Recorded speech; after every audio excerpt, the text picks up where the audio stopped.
Hello, everybody, and welcome to a new episode of the MinnMax Show, a place about games, friends, and getting better. Thank you for joining us on this grand adventure. My name is Ben Hansen. You're welcome to say it out loud to remind yourself of it. I'm joined by Jacob Geller.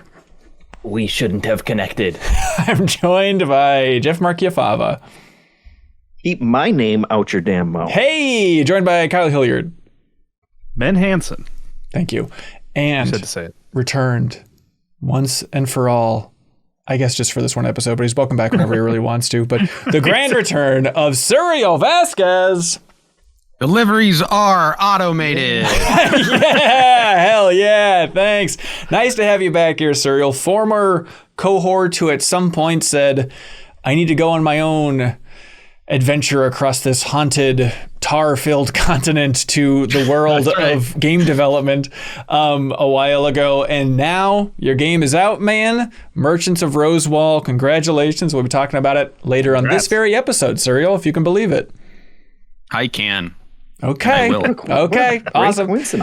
I'll participate. We're also going to be talking about Star of Providence.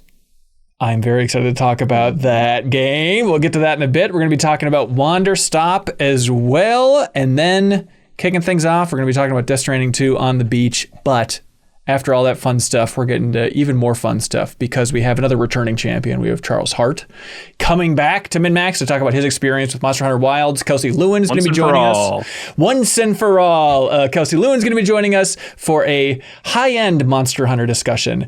You can skip it if you're extremely worried about even understanding what type of monster fights you'll be doing in the end. We don't list all the monsters, but we talk about categories of monsters. If that's the level of spoiler you're wary of, and Jacob's saying, don't be a freaking baby, you're fine. I'm going to skip it, Jacob. I'm just going to skip it, okay? Smart. It's like if you knew enough about Monster Hunter to know what those categories even meant, then you would have known that they're in like every other game as well. Okay, all right. But enjoy that chat, and then back half of the show, Kyle will be coming back, and we're going to be talking all about some community questions people submitted over there on Patreon. We can only kick this off one way, which of course is going to the beach, everybody. It's a beach party, because Death Stranding 2 on the beach got a huge Worst beach trailer. party ever. It's really abysmal. This is, just 10-minute trailer dropped for Death Stranding 2 on the beach. And of course, as everybody knows, this is the pre-order trailer. And everybody knows that pre-order trailers are 10 minutes, reveal trailers are 10 minutes, and then teaser trailers are 4 minutes in the classic Kojima. And it's also important that pre-order trailers are essentially like 3 trailers like mashed together. That's important to do as well. You think it And ends, the hottest place for pre-orders, the South by Southwest Film Festival.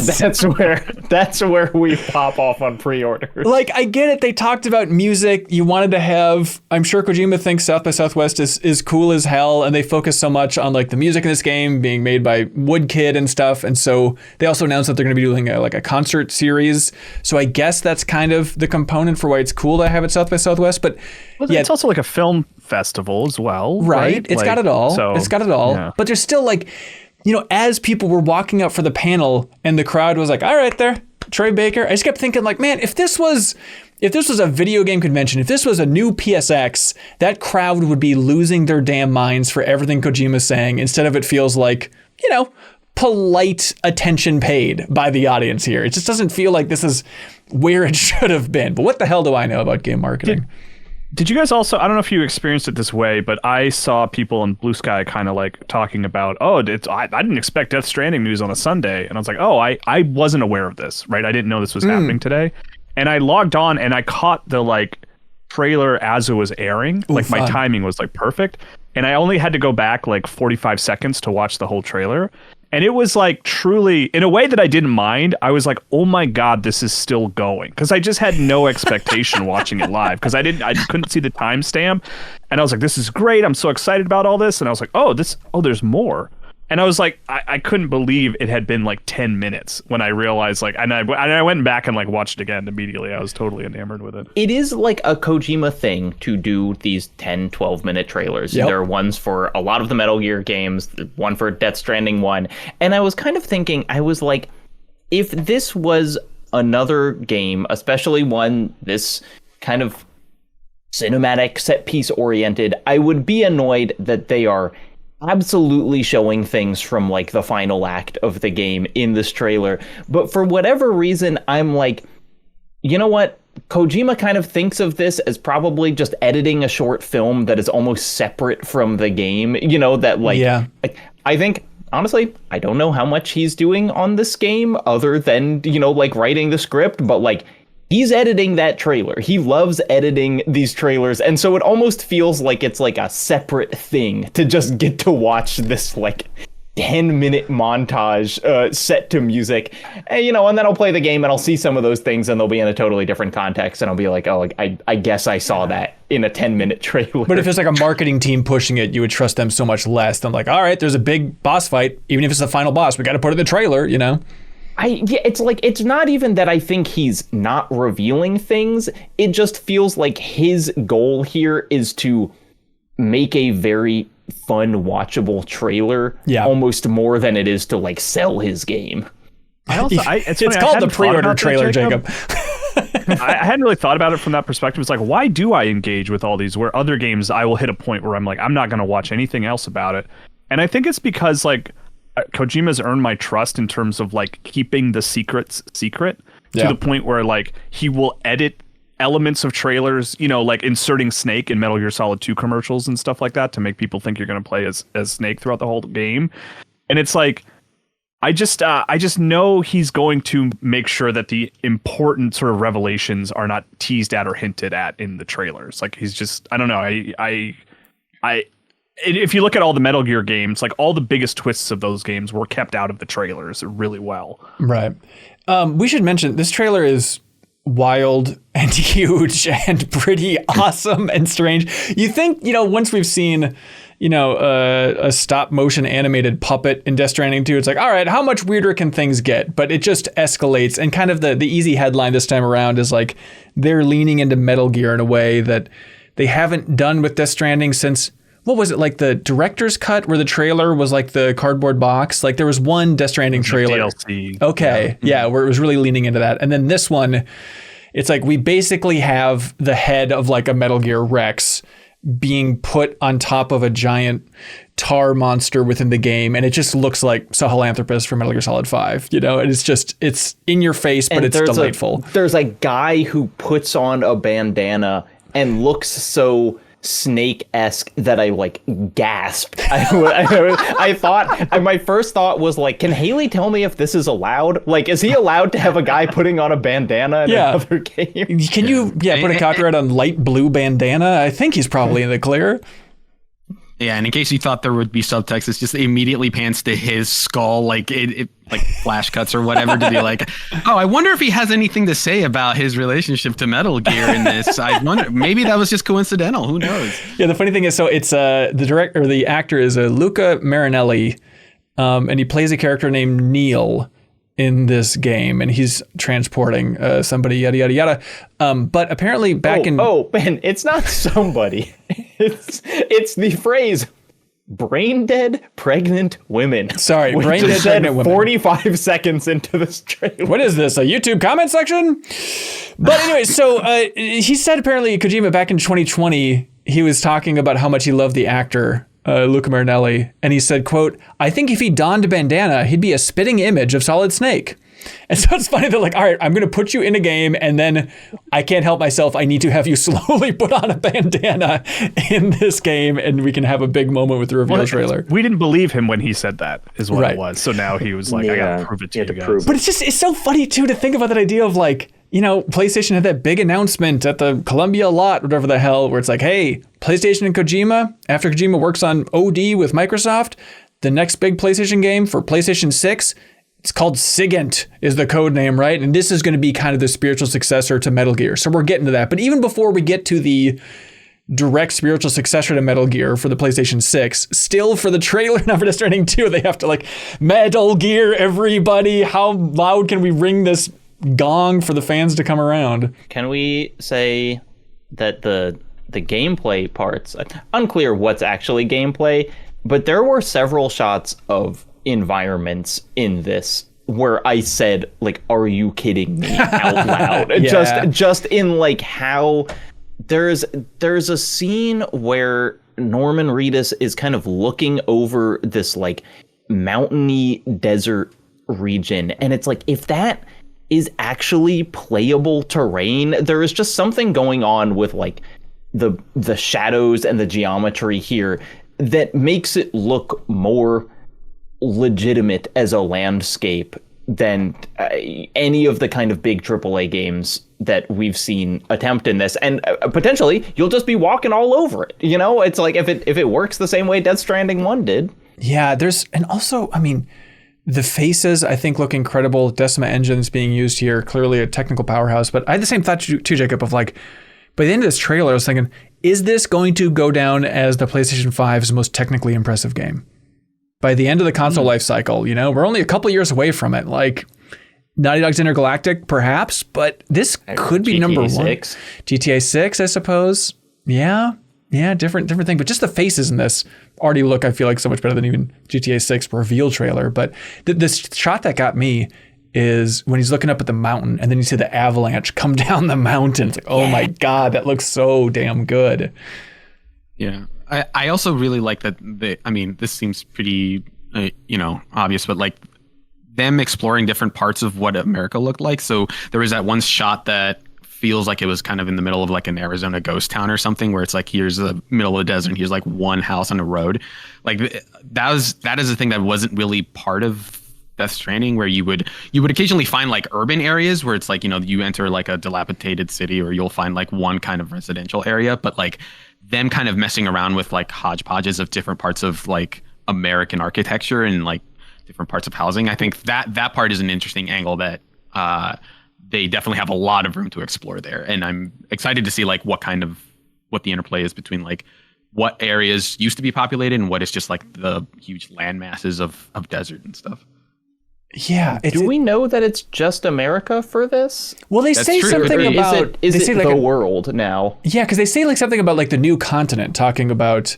they have some line about, the new continent and how, in this new land, it's a little bit like America used to be with its obsession with guns, and we need to not just resort to ropes. It's all about sticks now or whatever. When they started talking about 2 minutes after the trailer ended for the first time, when they started talking about America's obsession with guns, I was just like, what is happening here? It's crazy because like they'll have all of this invented stuff. Like they I think they refer to, the UCA's predecessor, the United States of America, as if it were ancient history. But then also like Neil specifically mentions Mexico as still being a country that was around and apparently has, outlasted the United States of America as a country, is so interesting because of how it mixes it supposes this happened all in our lifetime, but also there's an alternate history bent. But then, like, we are kind of consistently referred to very real concepts in history as if they were happening kind of either side by side or concurrently with what's going on in their game. The way he's mixing that stuff up is very interesting. Yeah, it's just awesome to see somebody take this big of a strange swing again, and you got to be Kojima to pull it off, I feel like. But in the panel on the stage at South by Southwest, he was even talking about like, what this game's about is that I felt something new during the pandemic. And so play the game to find out what I thought about the pandemic. It's like, no one else can say that. Like, here's hundreds of millions of dollars just to express my feelings about the pandemic. It's like, all right, well, I guess we'll go on this wild journey with you. I started listening to more podcasts, and they had some interesting ideas. No. He did hint that you can listen to the music as you roam around in this world. So maybe we'll have podcasts, and Norman Reedus can pop on the MinnMax show. Metal Gear Solid 5 was a game about listening to podcasts. That's all you did in that game. Metal Gear Solid 4 was a game about it literally had the Kojima podcast in it. That's the thing, is that like playing the Metal Gear games last year was, Big Boss was like a proto podcast guy, and that he was just listening to audio cassettes all the time of people talking. And then, Metal Gear Solid 4, you're listening to a new podcast. So it's only fitting. But they could bring back Ryan Payton and do a Death Stranding podcast. Oh my God. You can only listen to in the game. Don't tease me. So did you all read anything into that where they say, like, hey, it's the final journey of the dead, as they're flashing all their big taglines? Like, do you think they're going to try and bill this as kind of the end of Death Stranding, other than that movie they're making, yada, yada, yada?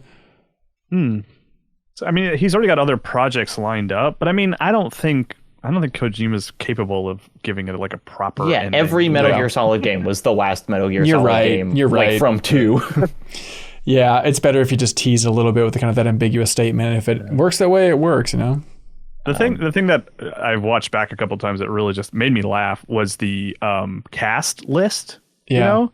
Because they have like all these actors, and then like they don't even finish naming all the actors, and they insert like a mannequin head, and it just says Charlie. and then they have Red Samurai, which just looks like an enemy. And then they go back to listing actors and casts like with their right. No, they specifically they're like, okay, here's a bunch of here's Ella Fanning and like Leo Sado, and then they're like Charlie, who is a puppet, like it's an in-game character, and then Heartman, and then Red Samurai.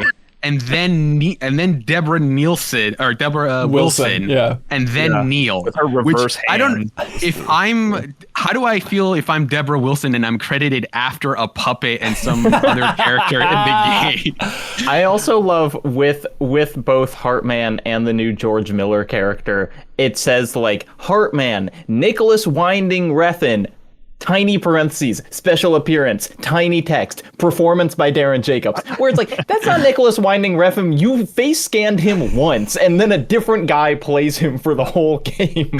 Like, he's so excited to have him and George Miller in his game, even though they stood in like a photo scan booth for 5 minutes. It's funny to watch the panel, and the way they were talking about Higgs, which is Troy Baker's character, they were like, the iconic villain Higgs is back, everybody. He's going to be an even bigger deal. And we brought him back because of how beloved he was.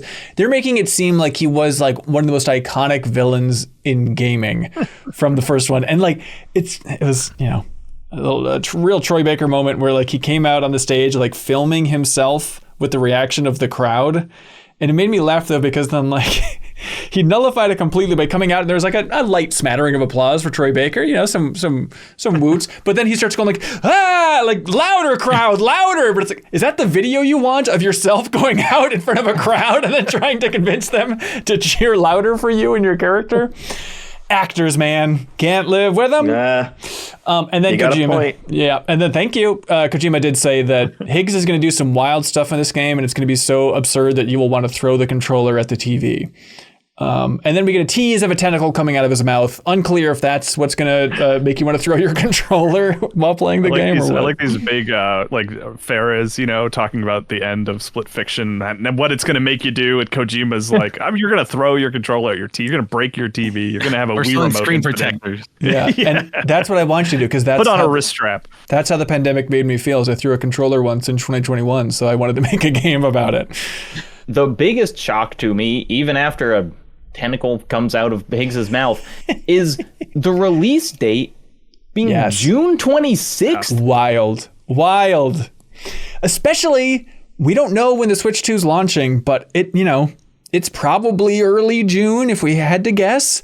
And so the idea of like in the same month we'll be playing the Switch 2 and playing Death Stranding 2, and that's only a couple of months away. It's really coming up fast. Do you think that they are also giving GTA 6 like a 3-month birth, of just being like, we don't want to be coming out in August if GTA 6 is coming out in September? Yeah, there's probably a little bit of that. If they can pull it off, they can launch it for sure before GTA. Why not? He's always been aware of GTA in a weird way. There was a Metal Gear Solid 3 trailer that called out Vice City, I remember, in a weird way. What? Like it wasn't even in the final game, but it was like, someone was like, "This ain't Vice City," referring to like the forests of Metal really? Gear Solid 3. So funny. Yeah. I forgot about that completely. They should do that again. Yeah. Hey, it lines up. This isn't Vice City again. It is funny, like, to have PlayStation's messaging where they're like, exclusive on PlayStation 5, and at this point it's like, that means nothing. Like, it's so weird. Now we're at a point in the video game industry where it's like, you can say anything and I truly know that it means nothing. Death Stranding is everywhere. Apparently Kojima Productions owns the IP. It's on Xbox at this point. Like, it's on PlayStation 5 for, what, a year before it launches everywhere else? PC? Is it day and date PC, actually? I don't even know. maybe not, but maybe it won't be too far behind. But probably not. Yeah. We had somebody write in from the community. They're called the best Patreon member east of the Mississippi, but they wrote in to remind everybody that technically we did a max spoilers for Death Stranding 1, and it was Suriel and Kyle in the old MinnMax studio. So if you're eager for more Death Stranding chat, you can always go find that in the bonus podcast feed or on our YouTube channel. It's fun to find. Actually, you should probably watch that just for a recap. Yeah. It's been a while. Yeah. Anson, you going to play Death Stranding 1? It's not important. Hey, there's a game called Wanderstop. No, I know. We're going to do an episode of the podcast where we go back to it. And now we have a deadline. We need to do it before June 26th, where we go back and kind of unpack Death Stranding 1 a little bit more. Because I liked what I played. I just didn't get back to it, I swear. I'm still a Kojima fan, you guys. I'm still like super into this guy's work. I know everything about it other than his latest big game. And I'm a complete phony for it. Speaking of being a super fan of a developer, Wanderstop came out, everybody. A game that a lot of us are looking forward to for a long time. Jacob Geller was maybe screaming about it the most because it's technically the follow-up to his favorite game of all time, which is The Beginner's Guide. That is the case. That's odd. Yeah, so Davey Reedon, who co-created Stanley Parable and then made The Beginner's Guide, he formed a studio called Ivy Road, along with other folks like Carla, who worked on Gone Home and Tacoma and stuff like that, and they partnered up with Annapurna for publishing Wanderstop. It's a fascinating game. So, Kyle, you finished Wanderstop? Mm-hmm. Awesome. Yeah, I saw it to credits. I also saw it to credits because I'm like, I just need to know how this thing is going to wrap up. Not spoiling anything, but I think it's an important thing to talk about here is where this game goes and how it all fits together. And then Suriel and Jeffem and Jacob, you played a little bit of Wanderstop here? Yep. Yeah, probably like 6 hours. Okay. Jacob, where are you at for Wanderstop here? I might be done. That's bold. I want to hear everyone else's takes, but it feels somewhat against the idea of this game to play it just to finish it. And that is what I would be doing because my concerns before this came out have played out, which is I just don't care about cozy games. And that is unfortunately more powerful than the draw of a new Davey Reedon game for me. It's interesting. I'm in a similar boat, Jacob. So the big billing for this game is something they're trying to message is like, hey, it's a cozy game. Wanted to make a cozy game. Wanted to make a cozy game. To me, it's like it's got a great sense of place, and I really love that. And it is a cozy environment, but at the same time, it's such an odd mix because you see the trailer, and the idea is you are a fighter, the world's greatest fighter who got burned out on fighting and ended up in this kind of mysterious forest clearing where there's a tea shop, and you're working at the tea shop as customers come through is the idea. And I think when you say cozy game working at a tea shop, you think it's going to be more sim-y. You think it's going to be like, okay, I'm going to be like planting the plants and slowly raising the tea and selling it and getting money. You think it's going to be a little bit more of that Stardew Valley energy. And it's not really that. It's more like an adventure game where it's just kind of fulfilling very specific requests from people. And so maybe I'm overthinking it, but that idea of like, oh, it's a cozy game. It's like, well, it's cozy, but it has a very rigid structure for how you're making progress. You're not just going and minding the crops for a while, you know? I would almost put it in adventure. Like if you're going to give it like a genre. Yep. Yeah. Jacob, I'm in a similar place with you. I just like, I don't mean to diminish them at all, but I don't like cozy games. I don't get into them. I want like goals and I want sort of challenges I have to overcome, and that's just not the nature of a cozy game. But the thing that and to be clear, like I like Wanderstop quite a lot, and I think it's like just as a narrative like adventure game, I think it's really good. And the thing that really clicked with me is like that's Alta's character too. She is like an action gamer who has found herself in the midst of a cozy game, and like sort of witnessing her reaction to that was like extremely relatable in a way that I really enjoyed, to the point where like I remember like doing everything that was on my task list and going to talk to Goro, and like one of the questions are like, what do I do next? And just the conversation that you have with Goro about why she needs a task and like what his response of being like, you can just hang out, it's fine, it just was one of those things that really worked for me, because I was like, I am Alta in this situation. Yep. And it's really working for me. And I did have the problem initially where I was like, I'm not really familiar with the genre. I think I'm just gonna like make sure I grow a lot of plants and have a ton of fruit and Not like the game. And then I get into that thing that bugs me about like No Man's Sky, where I'm doing like more management of like things. It's like I just got to carry stuff to here. And then it was like in the third or fourth area that I was like, I just finally realized it's like, that's not what this game is. This game is someone gives you a task and you go complete that puzzle and get the task. You only need like one piece of fruit. You don't need to grow a bunch of apples just in case someone asks for an apple. You get the apple when someone asks you for an apple. Right. So that's where it like doesn't really feel like a cozy game in that way. But it's not my typical genre, but I really liked Wanderstop quite a lot. Okay. That's really good to hear, Kyle, because I think I played it for about an hour and I'm kind of I was at a crossroads that I think you answered of like, is this a Davey Reading game that is using cozy as kind of like the layering, or is it a cozy game that uses the Davey Reading stuff as the layer, as like kind of a glue, right? And it sounds like this is like, this is basically like another exploration of like why we engage with video games and what we want out of them through the lens of cozy game, whereas the beginner's guide was like about the creator's journey and Stanley Parable was about like why do we make choices in games and what motivates us. Right. So it's definitely leaning more towards okay, this is a Davey Reading game and then it's a cozy game. That's exactly it. I think so. Yeah, for sure. Yeah, and it's an interesting case, I think, where we're guilty of it too, but every podcast when they talked about this game, it's like, all right, from the creator of Stanley Parable, okay, it says it's about a former fighter who's going to be setting up this tea shop, but what's the game really going to be like? And it's an interesting case of like the pedigree of the team kind of undercutting the game in some way, because it's like, I don't want to spoil everything that happens, and it's a strange game, and I'm delighted by how weird certain sequences are and where it goes, but like, don't go in expecting a different game. Like the game is managing the tea shop. That being said, I'm with you, Kyle. We're like, I do like this game, and I enjoyed my time with it.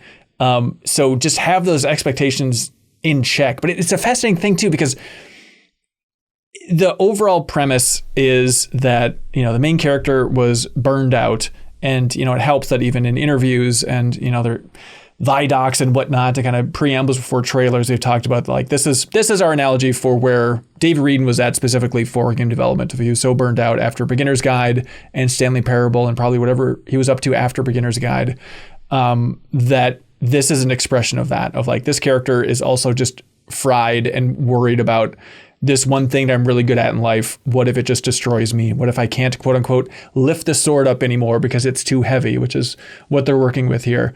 And I think that really works, and it's an interesting theme. And I think by the end, it goes to some really interesting places that I've never really seen expressed in a game before. At the same time, there is a part of me where it's like, I was enjoying this game. It's interesting that in our Monday meeting, it was kind of hinted that some people weren't that crazy about it. And then after I beat it, I looked up reviews and I was like, whoa, those reviews are much higher than I was expecting for this game, because it does have some definitely things you can nitpick. Like the core gameplay of making the tea, I didn't really find that fun. But everything else around that, I think, is really compelling and novel and worth experiencing. So it's a tough game to wrestle with. Yeah. Yeah, I guess it's like currently I just had the first kind of scene transition where it seems like the structure of the game is you're making tea, you're doing plants, a couple people come, you fulfill their orders, and then when you're kind of done with them, you move on to another season or just like era of the tea shop. And so I did the first one of those, and in the first one, it was like, okay, I'm making tea for these people, and my kind of reward is some like well-written, mildly entertaining conversations. And that, that's it. And it's like I enjoyed the characters. I think Goro is like a funny guy, and you talk to this like knight who has a curse on him, and it's like, okay, this is kind of funny, but it wasn't. Looking ahead and being like, okay, am I going to be doing this for 7 hours was a little, I was like, I don't know if it's worth it. But does it expand from there? I'm not looking for a beginner's guide twist, right? But just like, does the game broaden its, I don't know, like what it's doing past just entertaining conversations? Jacob, some I think the extent. way that I would put it is, or like the way that I think the thing I'm curious about, I guess, is that like this feels like him kind of sidestepping the idea of like, well, what's going to be the big twist by kind of putting the twist at the front, right? Like the twist is like this person is now, we kind of start at the twist where it's like something interesting has happened already, kind of meta breaking of like this person is going to be, we've already made the pivot, so to speak. And I think what I'm looking for is it's very upfront about like, this is a game about burnout because like there's basically like an Up-esque montage of like, this is my entire life and what led up to this moment. And now I'm really burnt out and now I need kind of like a break. So you can almost see like that whole game would have been the precursor to like the twist. Right. And then this is it. And so what I'm looking for from these conversations is like, I guess I'm just kind of looking for, does this game kind of go into territory that doesn't feel like it's, that I'm already kind of aware of as someone who does relate very strongly to the premise of burnout and stuff. Yeah. Of like, does this feel like it's going to have, layered and meaningful insight that I haven't just, read about on Twitter. I hear it. That I am with you as well in that curiosity, because I do think there's a part of me where it's like, boy, I think the concept of a narrative about burnout, clearly it's striking a chord with a lot of people. Apparently a lot of reviewers in particular are really hitting it, which is an interesting, larger conversation probably.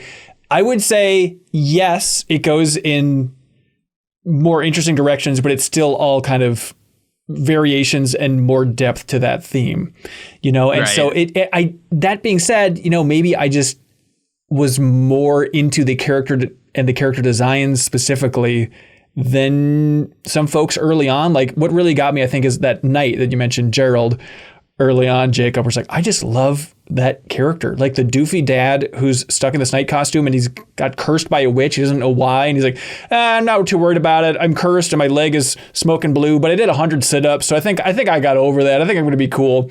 Like every character that came into the little clearing and the shop, I was so intrigued by. I think their designs are awesome. I think the personalities are really clear, really distinct. And so they're all unique. Yeah. So for me, it was like if business people later, I think are really funny. That is one of my favorite storylines. Yeah. I mean, that is my favorite storyline of the game is there's a storyline with business people, which is like, it's very Douglas Adamsy. It's just perfectly. Maybe that's why we liked it. Yeah. Oh my God. It's perfect.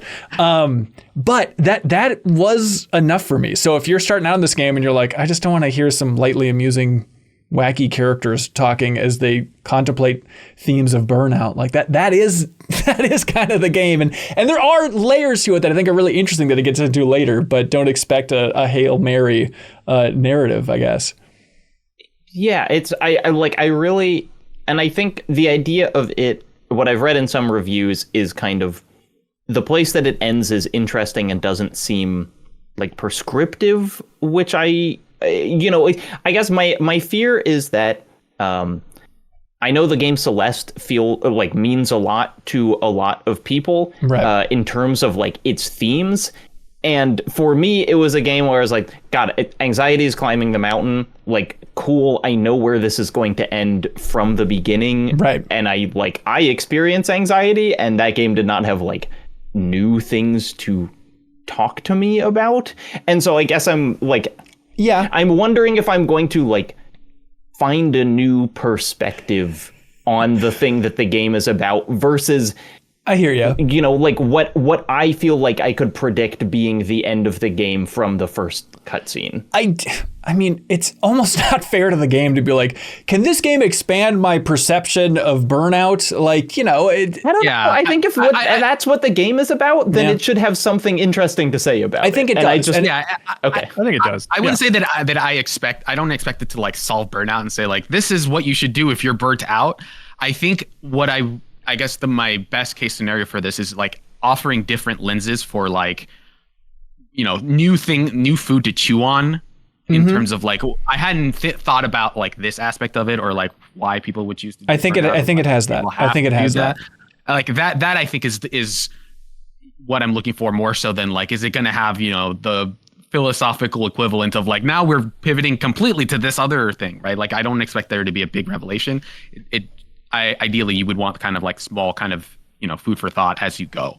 And it sounds like it does have that. Yeah. Yeah. Kyle, did you enjoy the core idea of fulfilling these recipes for people? Because the idea is these wacky characters come in and they truly are wacky. No, they'll say like, hey, I'm looking for this type of tea. and you have to like look through like, okay, I've got a book with all these ingredients, and people want tea that tastes like cereal. What the hell could possibly... Okay, if I grow this fruit, there's a description here that says it might taste something like this, and that might be close enough.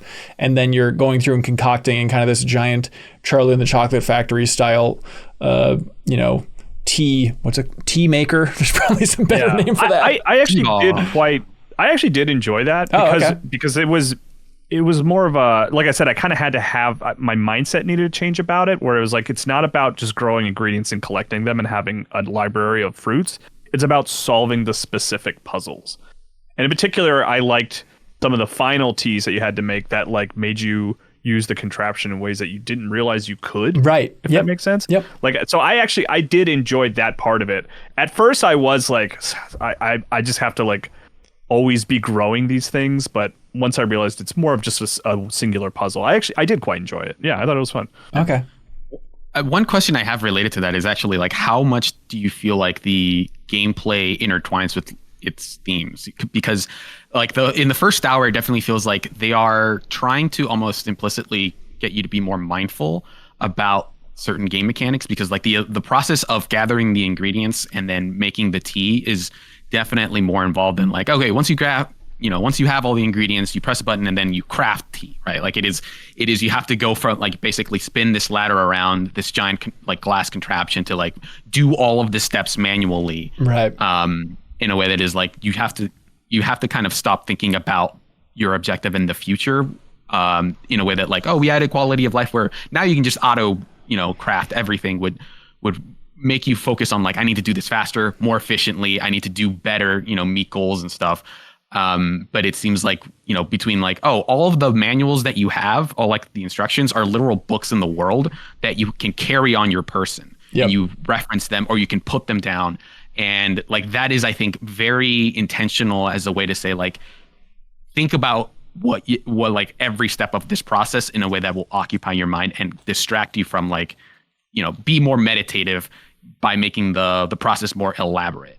And I'm curious to see if like that aspect of it feels like it intertwines with like the stories they're trying to tell in each section. I think it does. And it's interesting that, even early on when I would mess up a bunch of tea orders, and I would mess them up later too, I'd have that feeling of like, oh God, I can't believe I did this wrong, or forgot to empty this into that pot over there, or I did it too early. And it's like, oh no, that's exactly what the main character would be going through at this point. So it is nice how it, like the contraption aspect of it, trying to manage this contraption, does line up that way. And, I think it also lines up in an interesting way, like Kyle talked about, where, she is a fighter at her core. She's out of her element here, making tea for everybody. But I like that even still, by the end of the game, you can still have the dialogue options where some people come into the clearing and they're like, I don't really like tea. And she's like, yeah, I don't really like it either. I don't really understand what this is all about, But, you have other characters there who are trying to drive home larger themes to sink in a new way. That I do think it syncs up in a cool way for what you're actually doing on a regular basis and a larger narrative here. Did it feel weird? I don't know if this is just kind of the opening or if it continues. The characters kind of have plot lines that they go through while you give them like multiple tea orders. Yeah. And it felt a little strange that like with that night, you would give him tea and he's going to be like, all right, I'm going to go out and then I'll come back here later and to like tell you about my adventure. And then like 30 seconds later, he would be there and ready to get another tea delivery, and I think that's contextualized. It is. So like, the forest is mystical and weird, and time works differently there. It's kind of the overall thing is it's a little Wizard of Oz-y a little bit, of kind of this is a wild world, and so they do talk about that, and it is. I think it's a really smart way to have these characters. You can fulfill their quests, and then they come back, and it's like, oh my God, I've gone on some crazy adventure since the last time I saw you, even though it's really not that much further along. I was also kind of charmed by like, because my assumption going into it was like, oh, this is like medieval fantasy stuff. Yeah. But then you meet characters who like have cell phones and have pictures of like them hanging out in a contemporary living room. I mean, that night like had a stop sign, and I was like, yeah, I kind of liked that actually. Just that sort of like that. Just like, where is this? Like, I don't know. It kind of worked for me. It's some of my favorite character art in a long time. I feel like every character that came through is like, I love the look of this. I want the Smash Brothers game, but it's only characters from Wanderstop. Wanderstop? That would truly be the best. Wonder Smash. Yeah, is it too much to ask for? So yeah, I enjoyed my time with it. I'm not as over the moon as some reviewers out there. And I did eventually get to the point of like, you have a big book of answers, as they call it, which just gives you like, hey, we're talking about this fruit. Grow this fruit and combine it with this, and then do this to the machine, and you'll get your end result. And by the end of the game, I was like, yeah, just let me keep looking at that big book of answers. I'm not in there thinking about how do you extract mint from this certain flavor of plant. Like that wasn't clicking with me in a big way. But I enjoyed my time with it for sure. Like I beat it in 14 hours. I think like they said it's about 10 to 15 overall, and that was Steam time's always a little bit squirrely, just like the forest. So it could be simple 10. But Jacob, I am curious to hear what you think about some aspects of it. I do think it does get cool by the ending, but if you're aggressively not compelled by it, it is the game. It's like I want to finish it, but also I'm like 14 hours seems pretty long for this gameplay. But I don't know. You're being a baby. I would feel bad if I didn't finish it, but also pressuring myself to play a video game kind of seems antithetical to what the game is about. Yeah. So I don't know. Jacob, let me tell you, someone who no longer has to play games unless they really like them, it's real cool. The grass is real green on this side. Yeah. It is a weird idea too also, and I'm sure they thought about this plenty, but like, oh, we're burned out from making games. Our solution, let's make a game that's about burning out. Like, okay, all right. It's the best game about burning out on games since Uncharted 4, I suppose. And that's Burnout 3. Since Burnout 3 is a better comparison. But also Burnout Paradise. That also good alternate title for this game. Is it too late to change? Actually. Also, the music I think is fantastic throughout the game. It's the composer. Minecraft composer. Yeah, Minecraft composer. Which I was really thinking about him a lot while playing and thinking about that idea of Minecraft's music. I understand this is an older perspective and a dumber perspective, but I'm like, is Minecraft's music quietly a juggernaut? Quietly. Not quietly. Okay, it's loudly. Yeah, I don't think that's a. But to the point, I was thinking about it where it's like Minecraft's music. Is it more iconic at this point for more people than Mario 1's music? Like, I think it is. It's getting there. Generationally. Yeah. My kids play, I just have one. I didn't find a new one. She plays it on mute because she finds Minecraft's music to be creepy, she told me once. So she just never listens to it. Okay, well, that's still iconically creepy in its own way. But Wanderstop, it is out on Steam, PS5, Xbox. Curious to hear more people's thoughts on it. Jacob, just look up the ending or something, please. Another game about managing a shop. By the way, it is weird. I don't know if you've noticed this, Suriel, but like Wanderstop came out about managing the tea shop. Call of Boba just came out about managing a boba shop. And then there's this game called Merchants of Rosewall, which is also about shop management. Yeah, I'm well aware of both that game and this trend, let me tell you. Also, well aware of a growing trend of games where you someone asks you your name and you can choose not to tell them. Definitely noticed that in Wanderstop. Okay, interesting. That's helpful. This is a game that you were a damn narrative lead on, dude. Crazy. Yeah. Congratulations. How you feeling with the launch of this thing? Feeling pretty good. It's we took us a while to get there. We are kind of at a point where we're mostly just kind of addressing bugs and stuff. So we're kind of on the tail end of it and kind of figuring out what we want to do next. But yeah, I think we were talking about localization stuff, and I think word count came back at like 95K. So like I'm now faced with the prospect of now re-reviewing all my writing to see if it's translated well, and it's harrowing. That's real. Is it can you compare this to any other project throughout your entire life? Is it just the biggest project you've undertaken? By far the biggest. It's by far the longest thing I've ever written. Yeah, and what about which isn't to say that I'm the only one who wrote on it. We had a handful of other writers, but yeah, definitely by far at least in terms of sheer size, probably like the thing I've invested the most time into. What about like pride levels? Where are you at for this thing?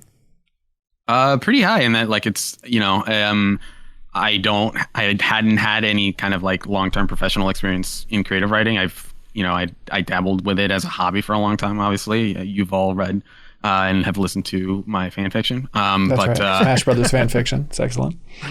But yeah, having like I'm most proud of like the process side of things, of like figuring out exactly how to work with the team and not just be kind of like the sole writer on thing, which is basically what I did as press and in consulting, where you're like, everyone's kind of responsible for their own kind of isolated section and works on this thing, and then they turn it into an editor and they kind of get feedback. But like with this project, there was definitely a lot more of like this. You can't just like write the entire game and then have someone else do it, like even with a movie, because you have to iterate on the process along the way. And so like figuring out when to check in with people, how to basically work within a game structure was definitely like the biggest challenge. And shipping the game is definitely like a point where, okay, we've completed it. It's it's kind of out of my hands, and whatever happens, I'm at least happy with the fact that it's done. Like having shipped a game and the pride people feel in, okay, we shipped it. Like even for for titles that ended up not doing so well, or like having that pride in like the process. I think I definitely feel that more than anything else. Of like, okay, having shipped a game is probably the thing I will remember most about this game. Yeah, just having taken it across the finish line. Yeah, and it's like that doesn't feel small in the way that I maybe kind of reflexively thought of like, hey, they shipped it, and not tying it to like whatever the perception is or whatever happens. Like I'm happy with the processes, and I've had people text me and say like, I'm playing this game and I really got into the loop of it and I've been playing it for 10 hours and I'm really into it. So like seeing that part of it is basically like, it's really, really nice to hear that from people, from like friends and stuff. But that feels like, okay, I get to enjoy that versus like needing that to validate all of the work that I've done. Right. And so, yeah, pretty happy with it. So are you reading a bunch of reviews? Are you watching streamers? Are you trying to absorb as much feedback as possible at this point?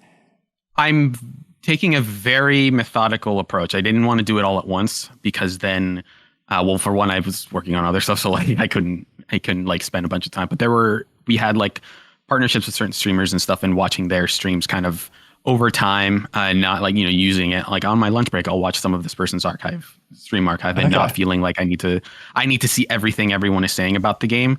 Cause that's what our community manager, Kate, is for. And, I'm curious to see what the reports will be of like, here's all the feedback we've gathered. Here's kind of like a concentrated effort of like, here's, the points and stuff and what people liked and didn't. Yeah. But right now I'm being very selective with what I, hear in terms of feedback. Yeah. So if you want to manage a store, but get some more systems in there than Wanderstop has, is that the easiest pitch of like, okay, you're actually like assigning companions here. You're actually creating these recipes, managing a little bit more. There's definitely a lot more goals, like explicitly up front, where you're trying to meet quotas and like trying to raise, money to upgrade stuff. So it does have those progression hooks. But yeah, like we have that, and then there's a whole story of like things that are happening. It is somewhere between like a Reciteer and Persona, where you're managing like a calendar, and you have a certain number of things you can do in a given day. And so like, okay, am I going to make this kind of product, or do I want to make do I want to make a bunch of food, or do I want to cast some metal, and then you sell to customers. And so you're managing like what you want to sell. And so, or do you want to make things for like story reasons, or like, managing those different things of like, I'm going to get this and this done today. Yeah. Managing that calendar stuff is definitely a big element. Speaking of calendar stuff, I started playing the game this morning, and I've never been more jealous in my life than I was like, wait, the narrative team for this game, they get to come up with new days of the week. That is such a dorky specific thing. Like, is that the peak of the project? Just be like, okay, we get to have a discussion about what days of the week are called in this world. That's so good. Yeah, and like just even thinking about the calendar and what that means in terms of like, well, we have for both like narrative and system reasons, we cut down the calendar from 12 to 8 months. And so figuring out what does that process look like? How do we condense the themes of the months into 8 versus 12? That's perfect dark stuff. Yeah. Yeah, those are definitely a lot of discussions. And then how often people cited Metaphor is like a game that's kind of similarly condenses its calendar, and thinking about like, okay, well, they did this for a reason. And that's because in Persona games, there were just large gaps in the calendar where they're like, oh, you're going to be out for 2 weeks because we don't want to put a bunch of filler content where you're just kind of running the loop uselessly. So it's better if we change the world so that there are fewer months than to add a bunch of like filler content. Yeah, totally. Jeff, what's standing out to you about Merchants of Rosewall so far? Mostly the systems. I'm not a huge like visual novel fan, and so I was pleasantly surprised when it was like, oh, they're like these are fleshed out. I'm only a couple days in as a caveat, but like the idea that there is this whole system of running things and crafting things, and then I was surprised that like right away they're like, hey, if you haven't done this in like 9 days, you lose. And I was like, oh, we're taking this seriously, are we? And so and also having all those systems streamlined too, where it's like I go to the market, I can go to the market anytime. Like these are my people. Each one is like specifically tailored to whatever, like crafting or cooking or whatever. Like just having all those systems completely streamlined so that I can just like, press all the buttons that I need to and work on it. And also I like the the pacing, because most people can only do like 1 or 2 tasks. Like on day 2, like when day 2 ended and I like sold everything, they were like, you made like 300 quills and you spent 600. And I'm like, oh, I'm going out of business. But it was because like I bought a ton of ingredients, and then I could only make a certain, like I made a bunch, like I made all the money back the next day. But it was basically like I had to spend that day crafting all these things. I only had a few things to sell that day. So like I took a huge dip in terms of the money that was coming in, but then like making it up the next day and kind of having things staggered out and having to think about like what I'm making, what I'm going to be able to sell, and trying to keep that going has, as like first impressions, that has been really interesting to me. Just to jump to community questions early, Chris Hanlon writes in and says, hey y'all, question for the returning champion. That's you, Suriel. I've been working for a company for a short time, but find myself moving into a more senior role quicker than I expected. I'd love to hear more about Suriel's path from game writer to narrative lead. What was the biggest challenge after taking on the lead role here in the game? Not to put too fine a point on it, but leading and like knowing that you are responsible for other people's workloads and having to, make those decisions of like, at some point I just in my head had this floating thing of like, that'll be decided at some point by someone else. Right. And then realizing, no, I'm the person who makes that decision. I need to me. not only deciding things and then communicating that to both the people who, I am in charge of, and then also communicating that to other departments and, dealing with the consequences of like, well, if you decide this, then we have to change this, this, and this. And so, getting feedback on that and having to change course like that, knowing that the buck stops with you is definitely the hardest thing, and just having to be more active than reactive in terms of like getting, not just being assigned tasks, but seeing like, oh, these things need to be fixed. I need to be the one to, create the JIRA tasks and assign them out and properly do all that stuff. That has been hard. So I think just having that effort of not waiting for tasks to come to you. And it's interesting in like an environment where you are there because, you are an employee of a company, but also you want to be there. And so like having that need of like, I need to fill these voids before they become a problem. And yeah, being proactive about that stuff, I think has definitely been like the biggest learning experience. Right on. Well, Suri Vasquez shipped a damn video game. Round of applause. Merchants of Rosewall on Steam. Just on Steam at this point, right? Yeah.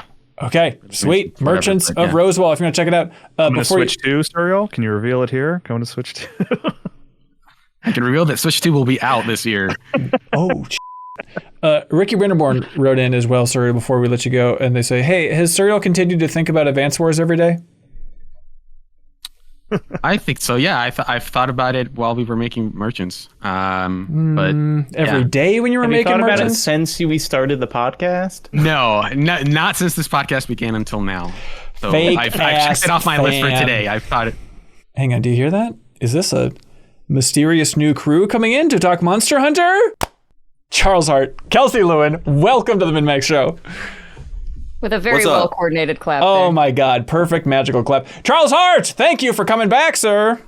Yeah, sorry it's been so long. I got sick, but the doctor said that the only cure was to play Monster Hunter. Oh! Now I'm better. All right, we are diving into some high-level Monster Hunter discussions here. If you're some scrappy noob, get the hell out of here. But we're not going to spoil anything. See ya, Bye, Jeff. bye. But we're not going to spoil anything, too big and specific here. But I'm just curious about, like, for the people who are post-credits, what your Monster Hunter world is like, no pun intended, for how you're playing this game. And Kelsey, we did a New Show Plus this week where you tried to coach Jeff and I with your high-level play of Monster Hunter. Because, like, what is your Hunter rank now, Kelsey? It's not that high. It's like 72, 73. I think you're doing fine. You can hold All your head my up. friends are over 100. I couldn't play for 5 days. I don't know how to tell this. I want to gloat because this is the only time in my life that I'll be a higher Hunter rank than Kelsey. She didn't play for 5 days, and so now I'm like 76. And then within probably the next 24 hours, Kelsey will be ahead of me again. All right, we can't have YouTube. Like over 80. Jeez. Yeah, YouTube's going to be I can't flooded remember with where I everybody am. screaming about how much cooler you I'm are. higher than you. That's all that matters. Okay, I see how this is going. Suriel Vasquez, what's your Monster Hunter experience like so far? I'm not as high rank as either of them. I've only gotten to rank 10, I believe. But I did get to the point where you can level Hunter rank freely instead of having to go through the campaign. So I have beaten the campaign, I guess. Okay, and it's Spoiler still... alert, you can't. There's still like 3 more gates. Yeah. You'll get gated at 20 and then 30 and then 40. Oh, really? Okay. Yeah. Well, I did. I think I rolled credits, but I skipped a lot. But yeah, I've been messing around with Longsword and Gunlance. And then Jeff, of course, is a champion of Monster Hunter every way. But what... Because you mainly are playing on your wife's character, which is a really confusing it's all way. mess. I don't have any hard stats now. Her account, which we've both been playing on, is now at 100 hours, but it's only like 68 ranked or something. Jeez, I don't know. You're flying. And Charles, you're the big question mark here, just because you did the preview trip where you went out to Osaka for MinnMax to check this game out and make the travelogue video and all that fun stuff, where you tore apart a hotel room. If no one's seen that travelogue, you got to check it out because he really let him have it in a rage. But you were apprehensive about your knowledge of Monster Hunter going into that thing. And do you think you're getting into the game now because of that preview trip and like having that intense pressure of feeling the need to understand Monster Hunter? Yes, and I also I feel like this game, from what I understand about it now, it is easier than other games, and it's just a little more streamlined to get into. So I remember going on the preview trip, I had played a bunch, and then I was playing the game there, and I was like, yes, I understand it. It all makes sense. I'm really good. Now I'm playing, I'm like, oh wait, it's just kind of the easiest one, and that's fine. And it's like I had hyped myself up, and now I'm like, so I still like it. I was still having lots of fun, but I really related to, I listened to the Monster Hunter segment from last or 2 episodes ago. I don't know when it was, but talking about the capture mechanic and how poorly explained that is. And I was like dead set on, I was like, I'm not going to do, like, I want to experience this game as a true newbie and not do outside guides. I don't want to ask people for help. I want, if the game is telling you how to do it, I want to find out how it's telling you to do it. And I wrote down where the instruction on how to capture is because it was so ridiculous. So you pause the game, you go to the info tab, then you scroll down to the play guide section. There are 3 sections there. There's basic controls, there's tutorial list, and there's tip list. 3 different categories. I would understand if you confuse them. You go into basic controls, and then you go to hunting tips, which again is not tip list from the earlier menu. And at the end of basic controls in hunting tips, there's 4 tabs, none of them marked. And if you go to the last tab and scroll down, you can find out that you need a shock trap or a pitfall trap and trank bombs in order to capture a monster. So I figured it out on my own, but it's stupid. Can I ask you if in that menu it says you need 2 trank bombs? No. This is so insane to me. Why would anyone know? Again, I've been playing Monster Hunter for a long time, so like old news to me. But like, how would you ever know that you need more than one? You would think this is the tool I use. And you don't need like it. 2 shock traps. I used 2 purely because I was like, I don't know if the first one worked, so I'm going to use a second one. And then it kept working out. I was like, oh, sick. And then literally it wasn't until I heard you say it on the podcast that you need 2 and you wouldn't know about it. I was like, well, that makes sense. I should stop and just using one. It's especially confusing because, like, My wife and I didn't know the parameters for capturing in the first place, and like you have limited resources for building those in the first place. So it was like, and you have to wait for them to respawn in the environment. So like the first times we went out and we'd spam them when they were on the ground and it would do nothing, and it was like, oh, I guess they have to be more beat up or something. So it's natural to be like, okay, I guess he's pretty beat up. I'm gonna try it to see if it works. Oh, it didn't. Okay, I'm gonna save the 4 remaining ones that I have for when he's more beat up. Not knowing that, no, you just have to do 2 in a row and then you get him. I feel like this is I've been thinking about, I was having a conversation with someone the other day where she was like, you've been playing Monster Hunter and you don't like it that much? And I was like, no, that's the thing. I do, but it's so much easier to talk about the things that are like bad in the game. And so I do want to, it's like with this high level discussion, I want to like make clear that it's like, especially once you get past the campaign, the game is really good and fun, and I've played it for 50 hours because I like it. But like, it is so kind of inevitable that you segue into these kind of conversations about like what the game communicates so poorly, because there are so many of them, and it's easier to talk about than like, man, I love how the longsword feels when I hit a wound with it. But like that's mostly my experience with the game. You'll be pleased to know that they don't teach you how to actually trap a monster until after the credits roll. Okay, well, I think that's the point I was at. Like, I just hit credits, and then I was like, time to go into the rest of the game, and then I was hit with a rude awakening. I want to say, want to know that until then? Right. To Jacob's point, I remember like there is a thing where you play like dozens and dozens of hours of a game where like just when you have a nitpick, it just becomes enhanced, you know, 10-fold, 20-fold because the amount of time you're spending with the game. Yeah. You're just thinking proportionally you're spending more time being annoyed at a little thing because of the hundreds of hours you're playing than it's amounted to like 45 minutes of annoyance. And you're like, well, that's really getting on my nerves, and that'd be a much more significant part of a different game. But the thing I specifically remember from the preview is I was a longsword guy. I tried out the hammer, and God, I love the feeling of hitting a monster on the head over and over and over again. And I have been like when you have a craving for a food, but it's not made in your local area. Yes. I've just been like daydreaming about getting that hammer combo. And the combo is you just press the same button over and over. And if the monster never moves, you just do a little bit more damage every time. And it's like, oh, how far can I get this time? And that feels less smart to talk about than me critiquing the UI of a thing. But it is far surpassing any like little annoyances I have. And the environmental stuff in this game is so good. I mean, there's so many different, like, I mean, I just keep talking about the different tools you have to take down monsters. They do a better job every time of adding more and more. I've said this before, I'm a charge blade main. The, like, I forget what they call it, but it's basically when your axe turns all spinny and into a chainsaw. It's like amped axe or something like that. And just getting either a perfect guard off or destroying a wound to turn your axe into a chainsaw is like the coolest thing.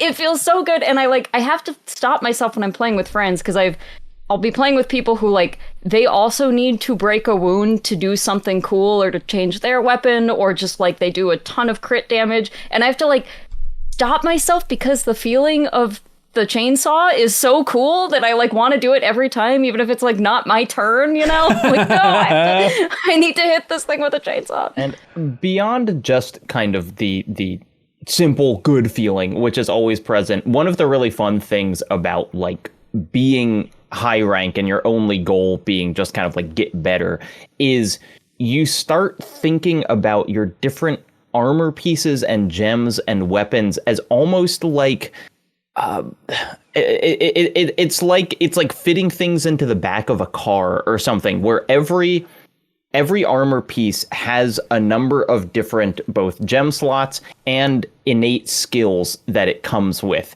The skills are also something that the game communicates extremely poorly, but once you figure out what they do, you're looking at it and you're like, okay, well, so big for my character uses a longsword is creating those wounds and breaking them because it lets my sword kind of go to the next boost level. And so now I have like gamed out this system where I have like, you know, the highest possible skill in the creating wounds and the damage that it does. And also now I've like built myself a full set of like earplugs, so when a monster roars, I don't flinch at all, which means I can do all these things. And it's like, it really is, it's like looking at the different, where it's like this chest piece gives me 2 in this one, but it only has 1 gem slot, so I can't add another thing. Like, it's a really kind of complex balancing act to get it all together, and you're always like, I could refine this a little bit more. Like, I could make it like a little bit better suited to what I'm doing. And I've just had so much fun kind of like, you know, when you just have every monster in the game available to you and every armor set is a potential thing that you can like slot into your character, it just gets kind of that loop is so engaging, and you just want to keep back and go do it. And now that I've got like my perfect armor set, now I'm doing just the looks, because you can like transmog any of your armor so it can look different than the skills that it's giving you. And so now I'm all about fashion, and I just want to get my character looking as cool as possible. And so it's like they give you so many ways to just be like, now the world is your oyster, and so just figure out how you want to play this game to like the highest possible proficiency. Do you need to get that specific? Like, Kelsey, we're talking about that new show Plus, how you're like, you know, I'm not dying that much, even in kind of the tougher fights out there. I mean, it depends. Like, I think, first of all, they're going to add harder monsters into the game. Right, yeah. Without spoiling too much, the hardest version of the hardest monster, which if you have not gotten all the way through the high rank story you have not seen yet, is really tough. You need to be playing with at least 2 other people, at least in my experience, who really know what they're doing, or cool. You will fail. And so, you know, building just around different abilities and different, not weaknesses, but like, strengths, I guess, you know, resistances to things. It just makes being able to do these fights in different ways so much more fun. And I think it's fair if that part is just like not that fun to you, if like really crafting the absolute perfect armor is not a core part of your experience. I think that's like a really big part of the like people who are super into Monster Hunter, and I personally think that's kind of like a hindrance for getting more people into it. Like, I think that you can really enjoy that, but it is also very valid to just be like, I just want to make sure that when I'm fighting the electric guy, the electric stuff doesn't hit so hard, and otherwise I really just want to focus on beating the monster. And like, you can totally play that way, and I think you can get through the vast majority of this game, even the high ranked stuff, playing that way. But it is really fun to feel like you have crafted and refined like the perfect set for every situation. And they're going to add more hard stuff later, I assume, because I don't know, I just feel compared to World, and I may be misremembering because it's been several years, like I feel like I have run out of new stuff to experience a lot quicker. Yeah, which is still, you know, 50 hours or whatever. It's not short, but it is. What is weird, and the reason that like you go into this kind of armor min-maxing is like the game becomes entirely self-directed at some point. Like you will just finish the storyline quests, and like I have no more quests that are like, do this in my corner. And so it's just me deciding, I guess I'm going to try and get this armor now. And that means I need to fight this T-Rex, you know, and like, that's what, you know, that's what the game becomes. And so you can do that and just be like, I just want to play with my friends. And I don't really, you know, the fun will just be, I'm doing this with other people. But if you want to set yourself a goal, those goals are generally building more weapons or armor sets or something. The Artian weapon stuff is kind of a way of extending all of that. So you have these weapons that basically when you fight, how spoilery? Not very. You can say like hint. Guardian monsters. Like that doesn't really give anything away, right? It's not Guardian though. It's or the other tempered? one. Tempered. Yeah. Okay. If we're cool with saying that there are tempered monsters in this game, which are just really, they're just more powerful. They're kind of like war torn. They've got scars on them and everything. when you fight those and at varying monster strengths, you will get parts that you can then build into like these kind of bespoke, unique weapons that as you upgrade, they'll unlock more skills and everything. You can disassemble them if you're like, once I upgraded this all the way, this is not a great fire weapon like I thought it was going to be. And you can disassemble all the pieces and try again with a slightly different combo and try the upgrades again. That adds a lot of like, I'm at the point now where I'm pretty happy with most of my armor, but I'm like, but I don't have like a super good blast weapon yet. What if I had a really good blast weapon? Yeah. But here's the problem, and this is the real Monster Hunter. All the Artian weapons are so ugly compared to the highest level weapons in like the regular tree that now I'm like, well, that sword is technically better, but this one looks so much cooler that I think I'm gonna stick with the cool looking one, even though it does less damage. They should do layered armor or layered weapons. Yeah, I'm sure they will at some point.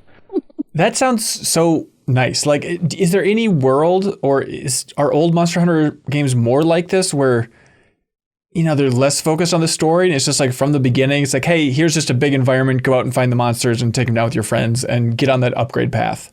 I don't think any Monster Hunter has done story particularly well. I don't even think that's Monster Hunter's fault. I just think that what kind of story can you really ascribe to a game where you are whacking a dragon in the face with a hammer over and over again? Like, every time they try to do a like, are we the baddies or the monsters? Like, maybe this was wrong of us, or they're agitated for a real reason. But at the end of the day, you go smack him in the face with a hammer a bunch. So like, it just kind of never hits. Yeah. But in previous games, I mean, you're just doing, it's less go out and explore and more just, you can just kind of do whatever quest you want to do with your friends, and you just kind of start from a central area and then go out and then come back. Right. Yeah, I was playing, I actually started playing Rise with a couple friends because of the, like, I didn't want to get a bunch of people into Monster Hunter with Wilds just because of the performance stuff, and they didn't know if they were going to like it, so Rise is on Game Pass, so we just all started playing that. Oh, interesting. And that one I think gets you in a lot more quickly, and is also a little bit more,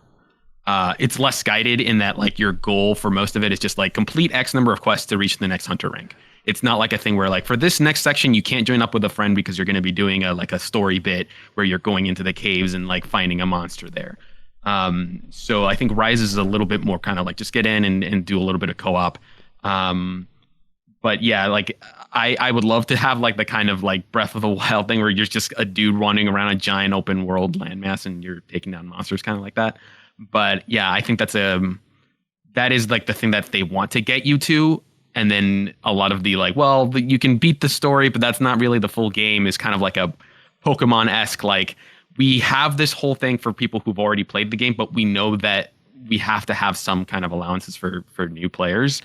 But I feel like they've never really managed to like get to a point where both of those audiences are satisfied in a weird way. Yeah. One of the things that I actually find kind of interesting is the way that there is so much that the game doesn't tell you that it almost counterintuitively helps you kind of invest in things, so that you're looking at things and asking questions. And if you're playing with a social group, it kind of helps to have other people there. And you almost get more invested by when someone tells you like, well, elemental is kind of a weird thing because you're not supposed to just add it to like, oh, I have a 400 damage weapon with 200 elemental. Does that mean it's 600 damage versus this bone weapon that's 500 but no affinity? And then someone explains it to you like, well, elemental's better for weapons that hit more quickly, and it's only relevant for monsters who are weak to that element. So it's kind of a conditional thing, and you're like, oh, okay, so now that I know that, I can change my build up a little bit. So if I have a slow weapon, I want to use bone or whatever. And like all these different things that the game doesn't really tell you. You start asking those questions as they become relevant, versus like them giving you the info dump of like, these are all the things you need to know to optimize like your armor from the beginning. Like they just don't really bother with that, but that information is there in the UI in a way that gets you to ask that question. I mean, it's figuring out what poise is in Dark Souls, right? Like the entire gaming community has done this with FromSoft games, and now it's like, just watching YouTube videos is kind of part of it now. Yeah, and it just speaks to like how weird like onboarding and teaching players is because like despite how many things like people will say like, well, the game doesn't really tell you this doesn't tell you this, like this is, you know, by far the biggest Monster Hunter game ever. And since this game has come out, I've played with like 3 different groups of people, and at like various skill levels. I've played with Jacob, and I've played with a couple of other people in like kind of the Game Informer MinnMax circles, and then I've played with my friends, and like all of these, they're all asking like very similar questions of like, how does this work? And like, what do I do? How do I even post a quest? What does it mean to join a lobby versus how do I like, we're all in the same lobby, but we're doing different quests. Like, how does that work? And I need to talk, I need to get my hunter ID, but not, so don't use the Steam thing. Like it's, the fact that everyone is interested enough in overcoming those humps, I think kind of speaks to how big this game is and how people want something that feels unique, even if it means that like, dodge isn't like a universal get out of jail free card, but there are other ways that you can work around it. And it like the kind of feel of Monster Hunter is something that like wouldn't be designed in like a lab or whatever to say like, this is how we engage players best, is to like have all these like very small things that you have to keep in mind, but this is people want to learn those idiosyncrasies. Yeah, I mean it is wild to see that sales. I mean it's tearing up on Steam. It's got it sold 8 million copies in 3 days. It is just firing out of the gate so damn strong. And it is funny then because headlines were running amok this week because the producer said like, yeah, I think it's selling so well because of the story. It's like, but that seems absurd. But from Capcom's vantage point, they're like, well, we put a lot more effort into the story in World and this than we have before, and those have sold so well. So what conclusions do you want us to draw?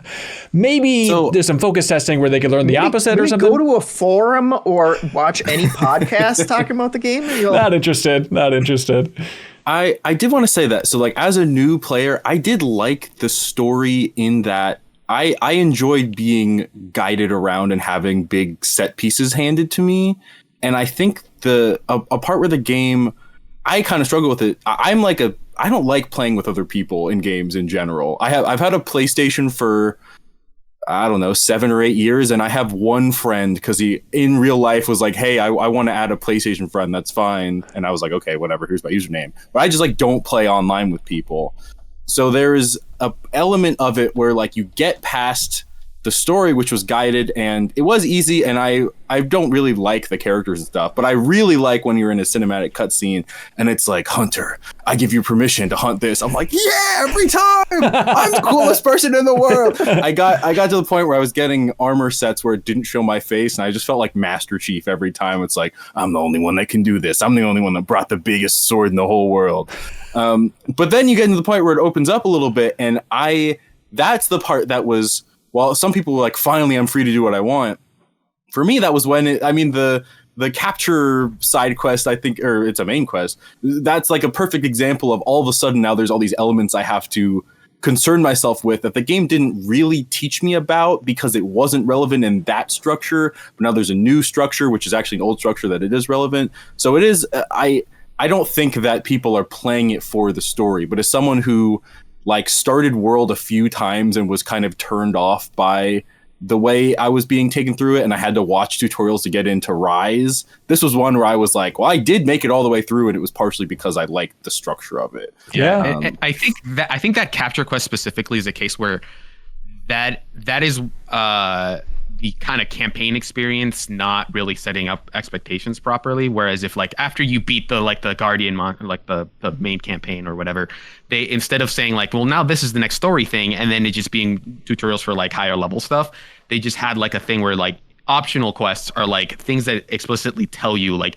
learn how to capture things, learn how to do this, learn what element, like let's have a quest where you're comparing elemental resistances and weapons and stuff, instead of like funneling in through the same flow of like, well, Alma has a thing she wants to talk to you about. And it like the story set up around like, oh, we need to do this thing, check the ecosystem. And then, oh, by the way, this is the capture tutorial. Like as you're in the middle of it and you're like, should I have known already how to do this? Yeah. When the quest is meant to be like, this is how you do this. And it's just like the kind of cross expectations there, I think are where that campaign starts to feel weird. I mean, I did panic for a minute in that one specifically because like I did know about traps and everything, and I had been taking them with me, but I didn't like re-up on trank bombs before I left for that mission. So I was like, okay, I guess I need to go gather so I can make some more trank bombs. And then of course, it gives it to you, but only if you know how to look in your Sacred's pouch. So for the record, I did know to look in my Sacred's pouch because I've been doing it at the start of every quest. And I have like a setting turned on that like auto summons the SOS hunters. But all this was because I was like, I'm going to sit down and I'm going to really dive through these menus and make sure I know what all the buttons do, which I don't think is fair to expect. Yeah, there's a part of me that's almost like, until you roll credits, there should just be like UI stuff that they just say like, don't worry about this now, under construction. I don't know, like say like you want to mess with like upgrading your armors or like transmog stuff, like don't worry about it. This is like don't look at this yet. And then once you get to, because and you can't even do much with that information besides like, okay, I'm just gonna buy whatever the highest defense armor is and upgrade it all the way. If you do that for like one of the later armor sets in the game, you're basically set for most of the campaign.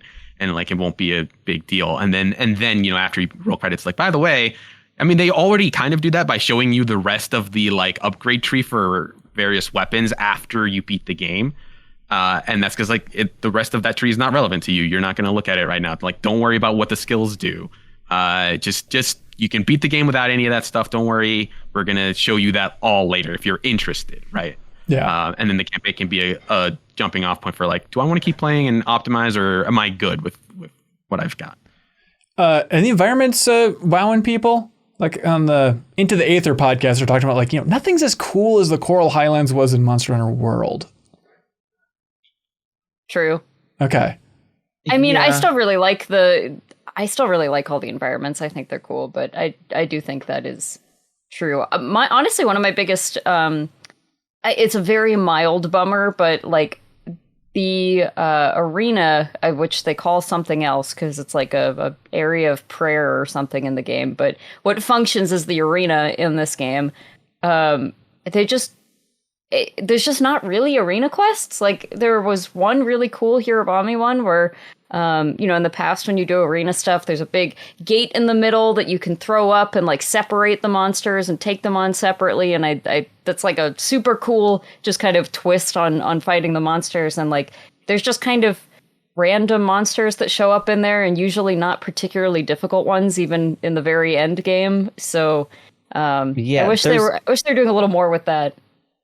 There's a lot that feels work in progress about this game where like I think they're going to add more specific arena stuff. They have said that they're going to add kind of a big central gathering hub and maybe the Meowscular chef and like the ability to kind of eat meals as a team. But like the fact that stuff it's the hard thing about like going from a game that has been being worked on for 6 years to a new one, but also that stuff was there in the beginning in Wilds, like, or in World. Like they you didn't need to wait for them to put in the chef in World, and so it does feel a little strange that there are these. The current state of the game just feels a little placeholder, and we were talking about last week, like. It's 50 weird. 50 hours of good placeholder, but yeah. Yeah, and it's like the loop is there, and that's what you care about. But it just is weird that like even with the 50 hours that I've played, I'm just kind of going between 6 random camps, none of which really feel like they have a personality, and are just like, well, this is the camp in the forest, this is the camp in the desert, and it like I think there will be a time when this gets more solidified, but it's one of the drawbacks of viewing your game like a living game is that now I can just kind of see where those things are going to be, and they're not there yet. Right. Yeah. Charles, at this point, are you a Monster Hunter person? Have you fully converted? Yeah. Do you have it on your driver's license? One of us. Yeah, when they I asked me donate if my body to Monster Hunter. I was gonna say, when I die, you can craft my bones into an armor. So, I bet you can carve Charles like 5 times. He's pretty tall. Wow, that's true. He's a 5 carver. Yeah. Wow. All right, Monster Hunter Wilds. Anybody got anything they're dying to talk about with this that we haven't hit yet? Hammer good. Donkey Kong feel. The Wise last words. monster in the game is really cool, and I missed him, and I'm glad he's back. Interesting. Wait, but is it like the final boss guy? Are there ways to fight more times? No, not that. No. Final boss of the high rank stuff. Okay, just tempered Mr. Yes. A. Okay. Yeah, but they should put that final boss back in because that is really not cool. Mr. A. No, the other one. Mrs. A? The secret one. Which is you'll He's have to goth. message me this. Oh, sure. Okay, yes. He's cool.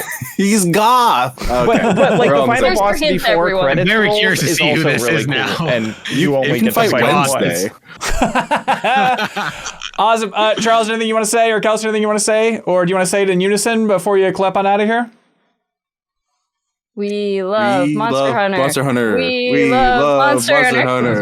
Okay. We love gun on lands. brand. We love gun lands. Okay, thank you. All right, we'll see you guys later. Bye. Kyle, welcome back, man. You dodged so much good Monster Hunter chat. You're missing out. I'll live. Okay. Hey, I thought I was going to be able to live without this new game from Big Mode, the Donkey publisher, right? Their last game technically was Animal Well. This is kind of the second game published by Big Mode, and it's called Star of Providence. And I watched the Donkey videos about it. I'm like, well, I like twin stick shooters, but I don't know. And what a fool I was, because you and Jeffem were both like, hey, we should talk about Star of Providence. I'm like, yeah, we'll get to it. And I've been playing it over the last couple of days, and it was just this overwhelming feeling of like, uh-oh, Star of Providence. We're growing, and now I am gaga for Star of Providence, which is twin stick rogue game is probably the easiest. Bullet hell, twin stick rogue fiasco. I am really into this thing, but it has a weird development history, right? Because I guess it started out as a game called Monolith that launched in like 2017. And then this is kind of like a revamping of that game. And it's also now on Switch, and they changed the name to Star of Providence, but it It's like freaking an rules. update, kind of, right? Like It's if you own Monolith, like they- you just have this. right? Yes. Yeah. And I think it coincided with a big DLC like update release. Okay, and That's definitely what the they were launch like, on Switch is a whole put it new avenue together, for yeah. this thing. But yeah, what's your guys' experience with Star of Providence so far? Fun. Fun. Yeah, I've been, Indeed. I've been. It feels like I'm softening it because you seem like head over heels. I'm like getting that there. it'll be on your top 10. I don't know if we're there yet, in our relationship, but like it's a really good sort of rogue-like, which I've come to like know more about as I've been working on Undermine 2 and stuff like that. Like Yeah. I've come to have like really get into that genre and spend a lot of time with it and understand it better. And there's a lot about this game that like I'm really liking that works, and it's like fun to play, and the shooting's good, and it has a little bit of that. It kind of fits with Big Mode because like there's a little bit of that Animal Well mysteriousness to it, where it's kind of weird and strange. Yeah, I've been playing it on Steam Deck, and I'm liking it. It's cool. Donkey's proven that he's good at picking games. Donkey, do it Remember when again. that video, he said in that video, like, I know what good video games are, so that's all I'll be good at this. And then we all made fun of him. I didn't. Let the record show. I defended Donkey out of the game. Either actually, I was like, if the first game comes out and it's good, we'll all forget we said this, and then that happened. So. Yep, exactly. And then it turns out the second game is also damn good. But yeah, Jeff, you seem like the type of guy who maybe is digging more into the systems of this game and has a better understanding about it based on your proclivities. Yeah, it's up my alley. It felt really novel to me, and then I was trying to figure out why, because it was like, oh, like this is so different for a shoot 'em up, because I'm a big fan of shoot 'em ups. And then I realized, like, no, this isn't that different. This is Binding of Isaac. This is almost the exact same format as Binding of Isaac. Yes, Jacob. No, yes. I didn't even know about this game before the segment started, and it's going to ruin my life. It is such a good Steam Deck game. Oh my God, yes. But then I realized, like, you don't usually. It's just a different way of doing a shoot 'em up. I'm so used to vertical shoot 'em ups where it's basically like background environment doesn't matter. It's just a scrolling background. It's just waves of enemies coming in that you're blasting through and, trying to survive the bullet hell thing. And it feels so much different to be in bespoke single screen rooms with a few enemies and then other things that you're trying to like navigate around, and that makes enemies feel more like actual enemies and not just, like patterns of things that you're trying to shoot at. And so like, but it is like the format basically just is Binding of Isaac, where you have, a bunch of Zelda style rooms laid out. There's a boss in each one that you're trying to figure out. And then like, I was struggling for a while. There is a good Steam guide by someone just named Nicholas who put together like a beginner's guide that's worth everyone going and reading, because there are some nuances to how you're collecting weapons and everything within a run. Yeah. Where it's like you get special weapons. Your main weapon is perfectly serviceable, but like you want to be getting new weapons and you want to be exchanging them for other weapons as you find them, because that actually gives you a little bit of health back, which is a big thing that you have to manage. And like some other perks and bonuses and things like that. And ammo too, and so, which I'm not usually thinking about in this genre, in the Twitch genre, which is interesting. Yeah, it's like the specialty weapons that you get have limited ammo that you, but you really don't want to try and conserve that. It's better to just pick up a new gun and get the bonuses that you get from changing out your guns, than like trying to conserve. Like, this one does really good, so I'm going to hold on to it as long as I can. But then there are some core other things like that, like bombs. Like your bombs replace every time you enter a new room, it will refill a third of your bomb if you have less than 2 bombs. And so like don't worry about that too much, but like the takeaway is just always be using your bombs. And, right. And like that was something that I was trying to conserve in the beginning, and I was just kind of struggling with the actual roguelike structure of it before I started learning a little more of the nuances. But yeah, it is a perfect kind of roguelike for like, even right now, like if we weren't in the middle of a podcast, it's like, I got 5 minutes. I just want to jump in. I can't do an entire run in that time, but like I can probably get through a level, like an entire, like the first level. And like, it is a very satisfying, and the sheer number of bosses and different enemy types and it's stuff ridiculous. Is like that is like the donkey publishing in my mind of like, oh, like one fanatic worked on this for years and years and years and just like completely blew this concept out of the water. Yep, I'm totally with you. The stuff that you're unlocking between the runs, like it's very satisfying every time you die. It just like pops up for like, all right, you unlock this, you unlock this, unlock this. Are those really tangible? I feel like it's a lot of like options. Like, okay, you can buy this weapon now if you really want to, but yeah, is that the main avenue for stuff you're unlocking there?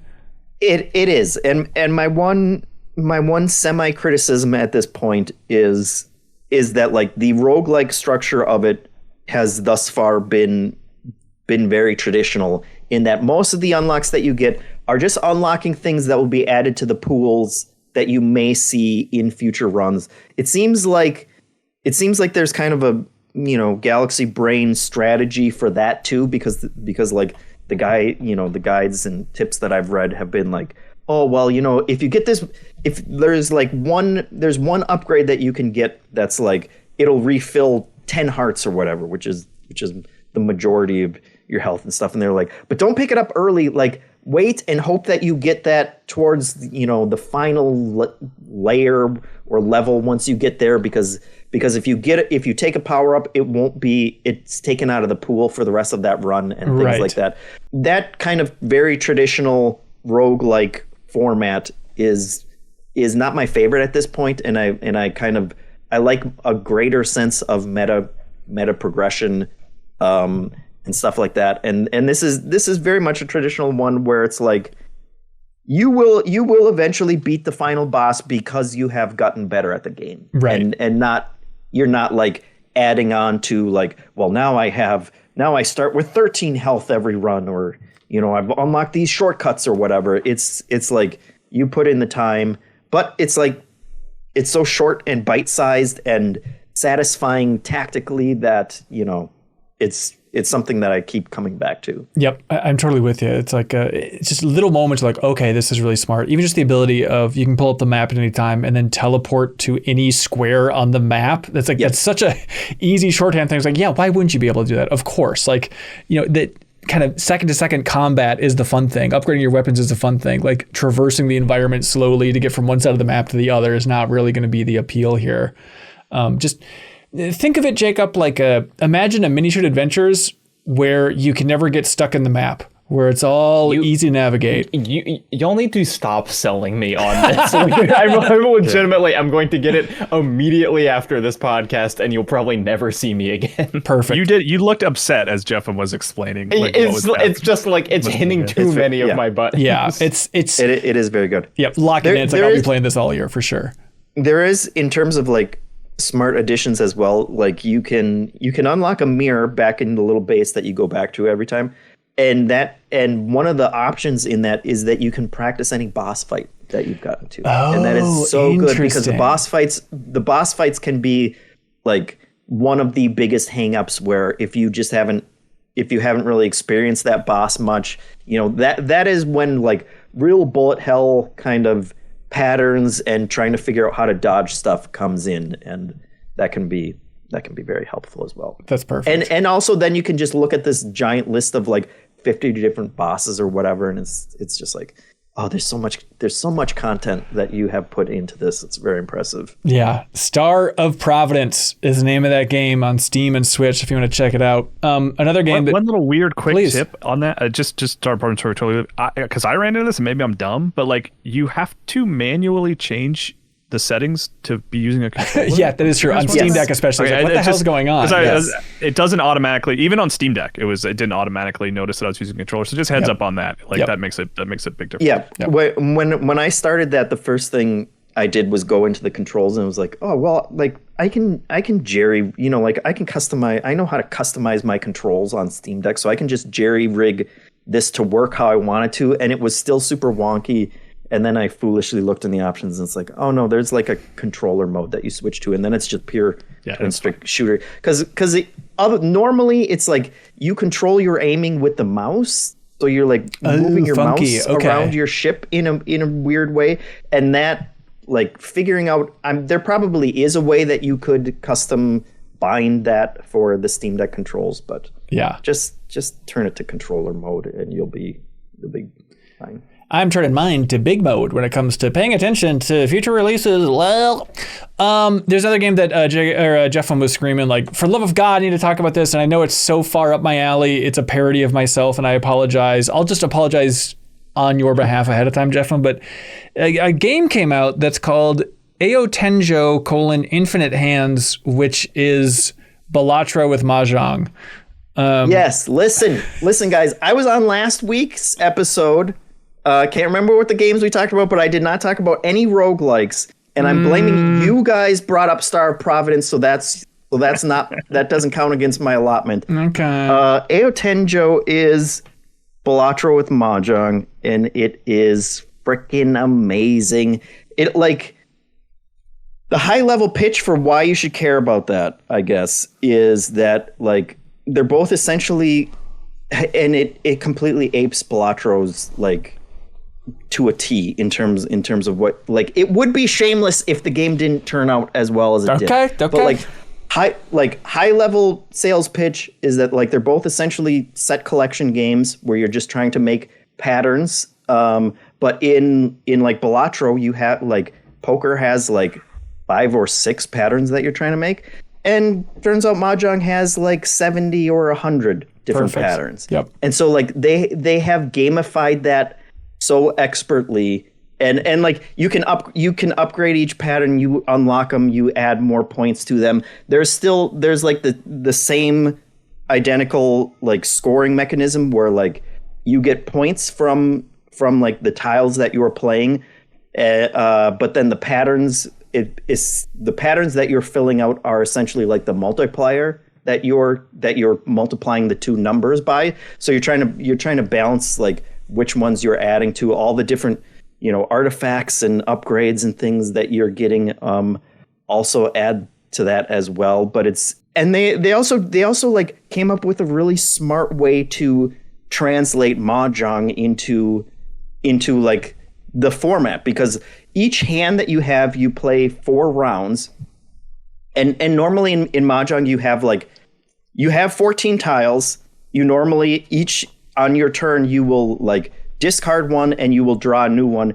And you're waiting until you get one of the patterns that you can basically end a hand. And either you'll get it or one of the other people at the table. Here, because you are just playing by yourself and you're basically just going for a high score that you have to beat each time, it splits it up into 4 distinct parts where for each part during that hand, you will play a set of 3 tiles, which either has to be a 3 of a kind or the, you know, a numbered sequence of like 3, 4, 5 or whatever, because there are 3 suits in Mahjong. So you'll play one set and you'll play one pair, and then you will score those. Any patterns that those configure into, you'll get points for that. But then when you play your next grouping, the pair replaces the other pair, so that your first pair doesn't count anymore. But the sequence gets added to it, and then you'll score everything again. And so like the first 3 ones that you play out, you will score 4 times, and every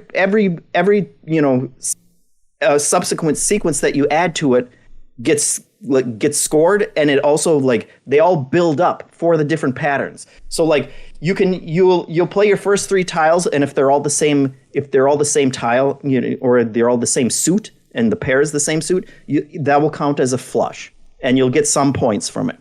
But then when you play the next ones, now you have 6 tiles out there plus a pair. If they're still all the same suit, it's an even bigger flush, and it counts for more. It counts for more points. And so imagine, guys, listen. No, seriously, this is really cool. Yeah. Imagine if you were playing Balatro, but instead of you play a hand and then it gets flushed away, and then you play a new hand. Imagine if each hand just built on itself successively. So like, if you play a super smart hand the first time, like that one just keeps cashing in every time, and your score just grows exponentially throughout the entire hand until you are making so much bank at the end that you feel like the biggest genius in the world. So Jeff, I have an important question potentially. I'm actually nursing like a renewed Balatro sort of obsession, because I got it on my phone and I'm playing it like more than I ever did on Switch or anything like that.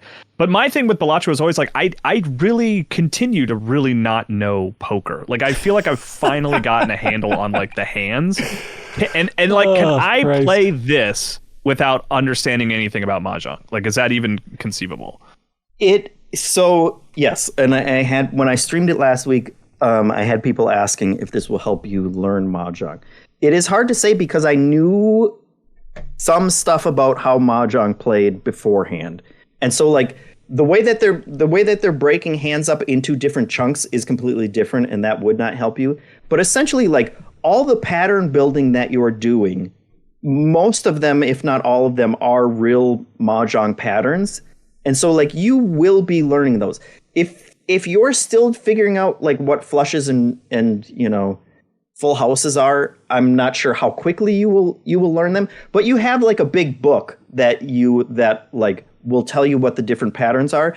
And whenever you select tiles to play, it will tell you like, okay, these are the patterns that will qualify for this hand. And then you can look at them and it will give you a good detailed explanation of like, well, this means that you have either just all honor tiles, or every sequence that you have either has a 1 or a 9 in it, which are called terminal tiles. And so like, and you will like, I have already internalized those much better than that. Like I can only play like Mahjong in Yakuza because I can pull up a guide and it will tell me what the patterns are. But like now I'm like thinking about them more. And again, unlike Balatro, where it's like, well, okay, am I going to do a flush run this time? Or, you know, like there, I feel like there are such specific avenues for like big scores in that. It's like you have so many more options for what patterns to go. And I mentioned it very briefly, but there are artifacts in this game, and artifacts are exactly like jokers in Balatro. Like you will just get them, they are at the top, they will score, they will ping off sequentially, and it's just a real good time. Yeah, Hanson? So it's like really, really good? It's really, really good. Okay. Guys. All right. I just wanted to check. I would love to say like, hey, this is a cliche fad at this point that, all the Balatro likes that we're getting, but Balatro Mahjong is actually really good, and they came up with a smart way to do it. Aotenjo, Infinite Hands. Check it out if you like Mahjong and you like Balatro. Got it. Papa Diesel, by the way, wrote in. And your name is Jeffem. And your name is Jeffem. Mm-hmm. Otherwise, stay far away. In fact, delete this podcast. Yes. You want to stay so far away from any mention of Aotenjo. Papa Diesel wrote in for community questions. He said, my new favorite thing is getting a little high, taking a long walk, and listening to Jeffem passionately talk about almost anything.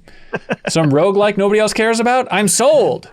There you go, Jeff. So Papa Diesel. That has become my lot in life. Yeah, that's for you and your joint on your walk there, Papa Diesel. I can't help that they're so good. Hey, guys. Look, man, you're right. You got to like what you like. That's the way it works. Jacob Geller, sir.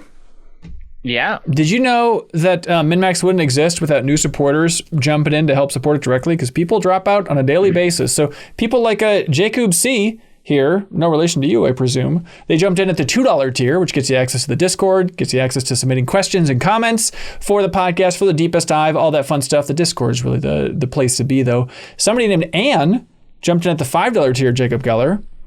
Relative of yours. Anne jumped in at the $5 tier, so she unlocked that bonus podcast feed right in her favorite podcast app with early ad-free versions of the MinnMax show and also Deepest Dives and all of our interviews and bonus pod each and every week. Mark here jumped in at the $10 tier, so shout out to everybody here. Mark unlocked the Backstage Pass tier, so congratulations. And, of course, a huge thank you to some of our dear friends, our number one dear friend. Thank you to I Am 8-Bit. They want everybody to know about Persona 3, everybody. Specifically, the Persona 3 vinyl soundtrack available in their wonderful online store. Sweet soundtrack, sweeter company, sweeter store.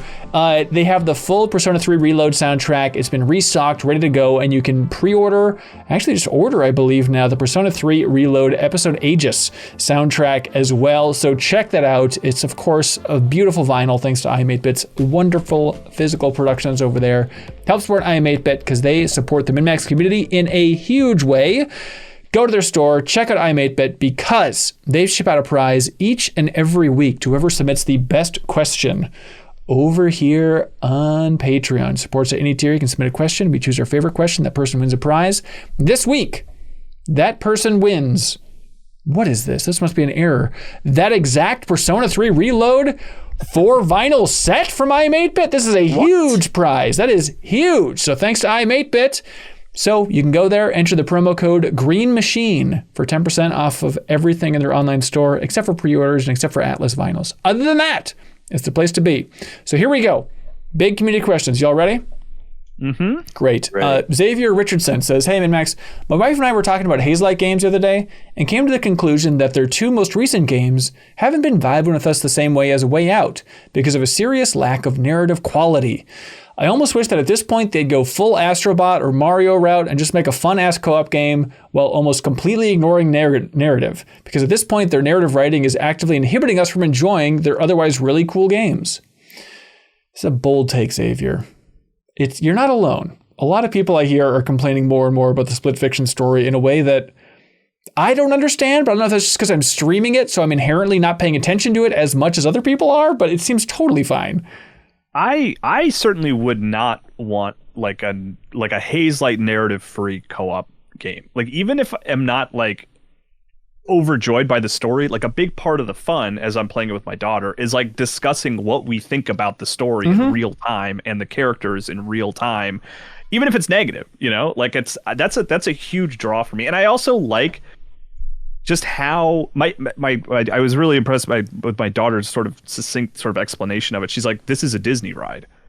Yeah, right? Of like, this is exactly the structure of this game is a Disney ride where it's just like there's this little narrative that's just like giving you excuses to pull you along in weird and unsurprising directions. So I wouldn't want that myself personally. Yeah, for as varied as the games are gameplay wise, like that is the cohesion that kind of keeps it all together, and instead of just being like a random collection of mini games or something like that. Like and for whatever complaints people have about Split Fiction's narrative, like it's fine. I'm in the same camp. I don't know if I'm giving it a pass. Bad. Yeah, everyone be like, "Oh, it's the worst it's, Marvel writing." It's like, no, it absolutely is not. It's absolutely fine. I mean, neither of the characters are likable, which feels like a problem. I mean, sure, there's that. It's like the entire game is a conversation between two people, and neither of them are entertaining. So, but they're fine. I would say, like, I think that I agree with you that there should be something, and I think that, like, having tension between the characters in the narrative works really well with their gameplay, because when you inevitably like screw over the person that you're playing with, either intentionally or accidentally, it's like fun that's reflected in the story. It like I've been playing it with a different friend than the one that I started it with, because for kind of my second go through, and like whenever there's a cutscene and they talk, like it sucks, and he's just like, are these really the characters for the whole game? And so it's like, I don't think it would be better if they didn't have a narrative, but like I wish that they wrote characters that I liked. I think that would be an improvement on the game. Yeah. There is real energy of like, well, this sucks and I hate it. Like, oh, you write fantasy, I don't like fantasy. Like, you could just write two likable, fun-loving characters who get into some kind of predicament, and it's like, just like every conversation is like, you like ketchup? I hate ketchup. And it's just like, for an entire game? Yeah, they get a little better. They learn the power of friendship. Come on, man. By the end. Michael Baker, but then you get a gameplay sequence that's about ketchup, but it's fun as hell. And so it's like, well, then this is all good again. There literally is a gameplay sequence about ketchup. And it's so good. Fun to play that with my vegetarian daughter, by the way. Oh, that sounds delightful. Kyle, by the way, are you making up for last time? I feel like you weren't name dropping your daughter over the last couple of years too much, but you are. Well, we're talking about Split Fiction, which I'm actively playing with her right now. All right, we get it. You have a daughter. Michael Baker writes in, you were suddenly transported 30 years into the past to the center of a busy American city. 30 years in the past, bam, time travel. Yeah, how long? Messed up. Yeah. 1995. Perfect. Let's all play Chrono Trigger, hot off the presses. How long would you last before someone identified you as a time traveler? What would give you away? Forever. No one would. Forever. 95 was not. I still dress like I did in 95. I can tell. I mean, like, literally imagine. I've met plenty of people who are weird in my life. Imagine how weird someone would have to be where you're like, this is a time traveler. This isn't just someone who doesn't read social cues or has strange interests. They are from the future. And because it's like, what would it be? You just reference something and be like, I don't know what that is. But you wouldn't be like, I don't know what that is. Therefore, like, before the show, you guys were talking about some musician I didn't know. I didn't assume everybody was a time traveler. It would be approximately 6 years, because I would say something about 9/11 and then it would happen. Yeah. Like, that's kind of the only thing that I could imagine someone being like, no, this is truly like inexplicable. This is true. And 9/11 is your Kyle's daughter. Then they just think you were a terrorist, Jacob.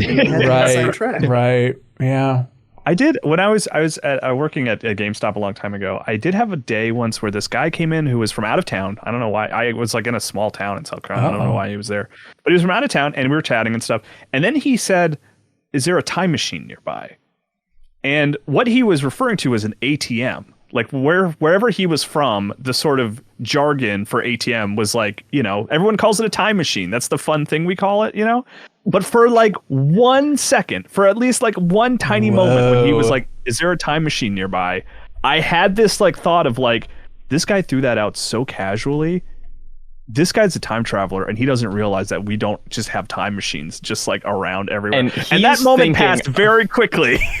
He still thinks, God, I played that off so smoothly. I told that Kyle guy that we all called ATMs time machines. I remember my friend Jesse, he's really into like Bigfoot and Mothman and all this stuff, Skinwalkers, all the good stories out there, you know. And I remember him telling me this story once that captured my imagination in a big way. I think it was about Mothman. So what was that, West Virginia? Jacob, where's Mothman at over there? Where's that crazy Mothman hiding? I think it is West Virginia. Okay. The Mountain Mama, the Mothman.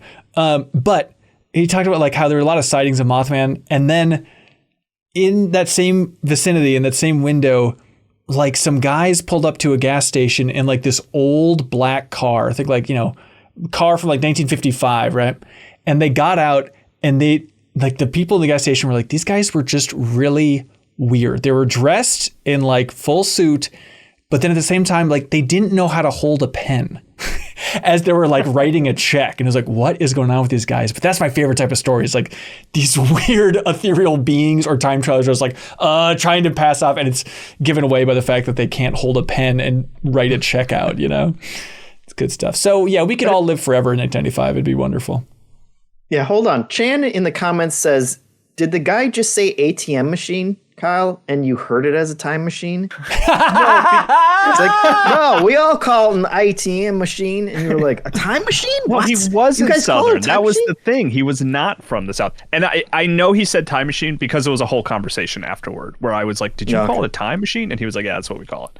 So I'm not crazy, Jeff. Okay. All right. Everyone's Maybe you're just, from the future. I don't know. There's an SNL sketch that I think about more than like its quality would More than suggest. Suriel thinks about Advance Wars. More than Suriel thinks about Advance Wars, where it's like humans in the future doing a period piece play about now, about okay. like That's good. 2020, and it's like it's a really clumsily done play. And so like a guy walks in and he's like, hey everyone, I bought my pet Wolverine, and someone's like, you silly, those haven't been domesticated yet, and he's like, oh yeah, and throws it out, and it's like referencing lots of things. He's like, I'm gonna go to the bathroom, a room that we keep very close to where we eat and bathe. And they're like, yeah, that sounds like a good idea. perfect. Channing Potatum, speaking of good ideas, they say, in a new conversation with Alex Garland, did you see this, by the way? Neil Druckmann did like an hour-long chat with Alex Garland. Did you guys watch it yet by chance? Good. No, I haven't watched it. That sounds awesome. It's good. It's Yeah, good. I saw kind of the one headline, Okay. which is probably what this question's about. Well, but let's maybe see. not. So the new conversation with Alex Garland, Neil Druckmann said that Return to Monkey Island 2 has the best video game ending of all time. And I like it that even Neil Druckmann's like, yeah, it's still not even close. Like, it's still Return to Monkey Island 2. It's like, yeah, it rules. Curious if you, yeah. Wait, is it called Return to Monkey Island 2? No, Return to Monkey Island was the new one. Secret of Monkey Island 2. Is that what? LeChuck's Revenge? Anyways, the point is, Channing Potato asks, what is your favorite video game ending of all time? Metal Gear Solid 2. 2? Yeah, which is like kind of unfair because I'm talking about like the last like 4 hours of the game in totality. Yeah, I mean, But the are we final talking boss about like fight, singular period, I like on think the end of the sentence? it's always better if it's specific, Kyle. It's always better if it's specific. Yeah. Dead Space 2 maybe? Ooh. you like the like jump scare fake out? Yeah, I don't know. I don't know, Jacob, if you feel the same, but like Dead Space 2 ending, just the whole build up to everything that's happening, and then like the sort of last second like moment, and then the final line of dialogue and the cut to black. I don't know. It just was like I was like hooting and hollering by the end of that whole experience. I love the ending of Dead Space 2. Look it up. Mine's probably Wanderstop, so Jacob should probably finish it. What was the headline you were talking about, Jacob?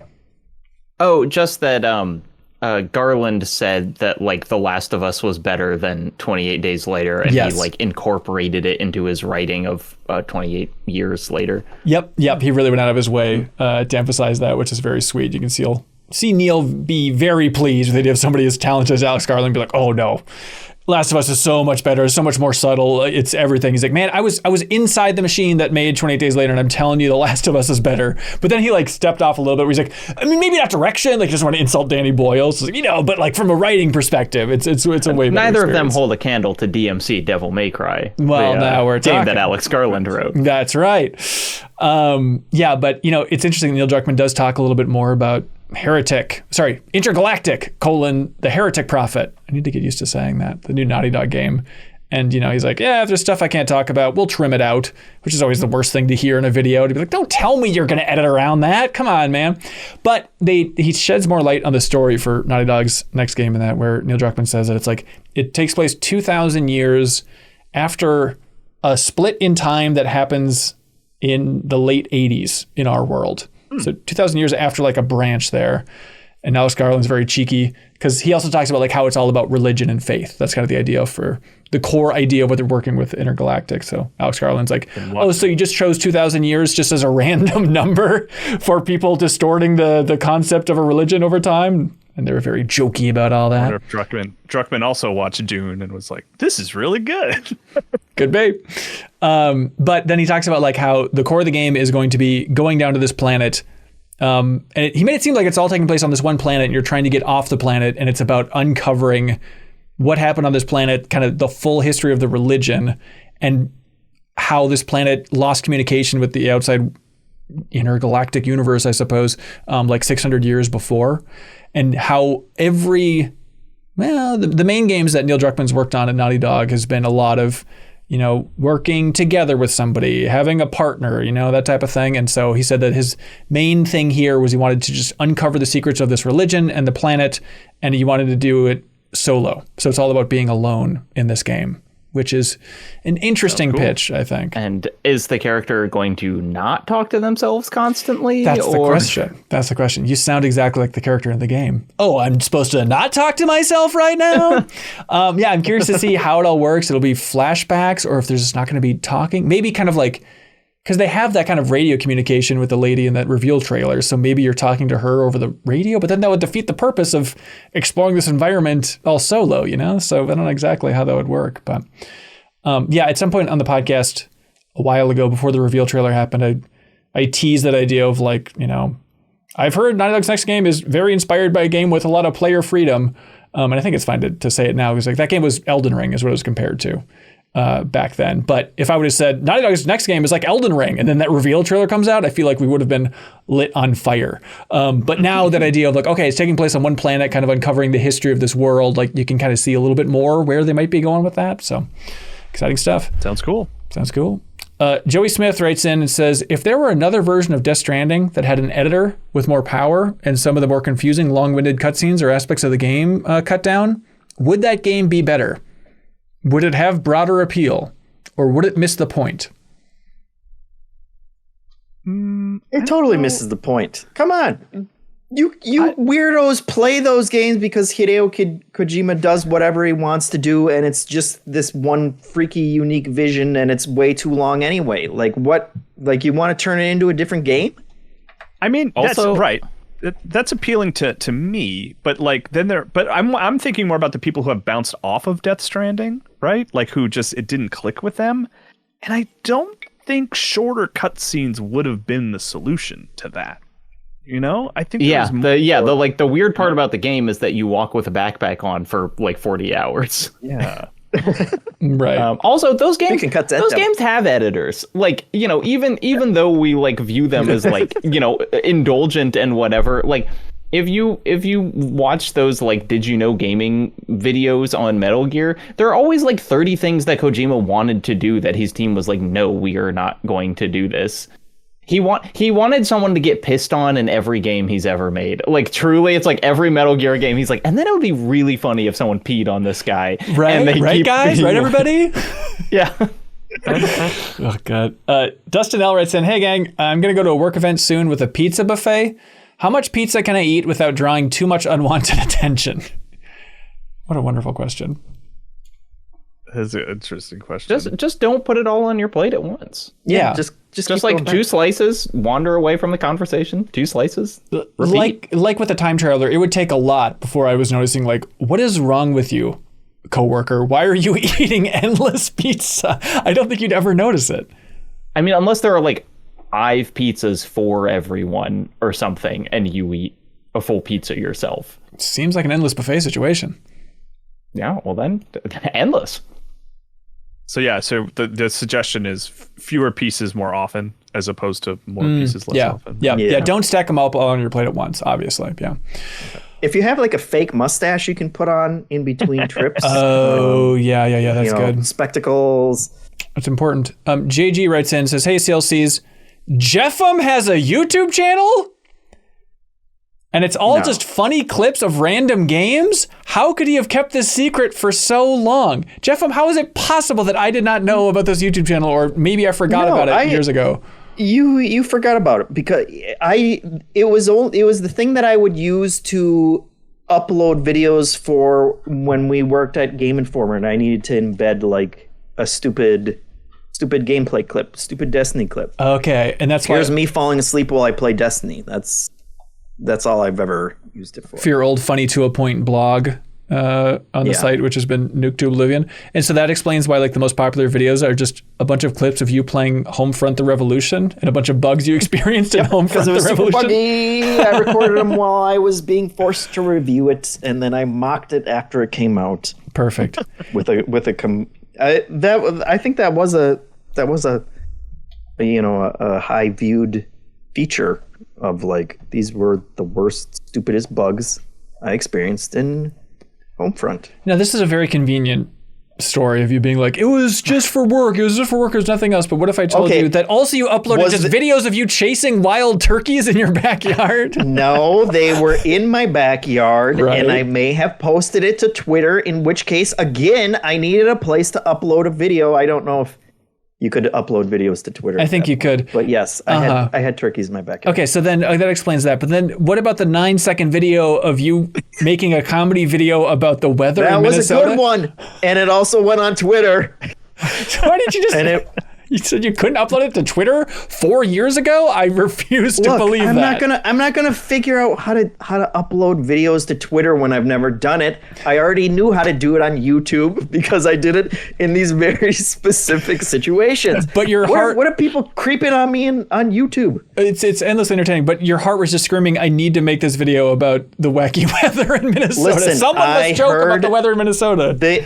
It was like 70 degrees one day, and they were like, it's gonna snow a foot tomorrow. And I was like, well, it'd be funny if I went out and I recorded something now and then recorded the same thing the next day in the middle of a snowstorm. And that's exactly what happened. And it turned out, and it was a funny 9-second video that would have blown up on Vine if Vine still existed. Everybody would be talking about that instead of the bagel police instead. Oh, right. But it was too funny. I'm too late. Yes. I'm a man out of time, you might say. I think this is the perfect time, because you know what we should do? Hold on, is Jeffem from the future? Hang on a second. I mean, this is just... Is Jeffem from the past? 100%, yes. This is just New Show Plus, right? Of just looking at all the videos on your YouTube channel, because it's going to be... I don't think there's enough. I think there is. No, but we could... I bet there are more MinnMax cohorts that have like old, maybe unlisted YouTube videos. Yep, I think you're right. All right, that's perfect. Could be. In the pipeline. Ken H. writes in, says, hey, howdy cohorts. What is a video game trope, storytelling, gameplay, or otherwise that you're a sucker for no matter what? I was actually thinking of this while not playing a game, but watching a movie. The movie Flow, the animated Best Picture winner, which I messaged Kyle about because I was like, this is a Fumito Ueda movie. But whenever there is something really tall, really far in the distance, and your goal is just to get to that thing, and you just keep getting closer, like Flow does that really, really well, where it's like, well, the movie's just like a lot of events, but like there's a really tall thing in the distance, and they just keep getting closer to it, and it's always good. It's rare to have that in a movie. I feel like it's such a video game thing. Flow is a very video gamey movie. And it's good. Yeah, it's great. Okay, great. I should check it out. Mine's more like just storytelling wise, and maybe it, comes from always just being fascinated with, psychedelics and stuff. But I'm a sucker for like, I've seen something I can't explain with words. Whenever a character is just trying to convey, like, no, I've kind of gone beyond the veil, and I cannot possibly convey what is happening with this stupid English language we're speaking now. Like, that's always going to be compelling to me. Like, characters unstuck in time, that type of thing. It's always good. I like revenge. Cool. It's such a lazy but easy setup that it's like, when I'm playing a video game, it's like, okay, I'll go kill these 12 people now. Like that, like, you got me. I'm hooked. Yeah. I'll go, like, yeah. That's kind of, it makes sense because a lot of your YouTube channel is dealing with revenge of like, oh, these turkeys pooped in my yard. Now I'll chase them around with the camera. Right. Yeah, I get it. Angry we ate good that night. That you missed Vine. Eating 6 wild turkeys for dinner. I should have posted that one. That would have done much better. Go back, man. Upload a new video. The mukbang of eating wild turkeys. Sincerely, Eric says, hey, dear Ben, in a recent episode of the Fire Escape cast, Dan accuses you of thinking the horse from Shadow of the Colossus is the best video game character of all time. Not the best horse, the best character. Please explain yourself. This MFer, Dan, I mentioned something, not this, but something related to that in 2011, and Dan, I feel like, has brought it up on podcasts every 6 months.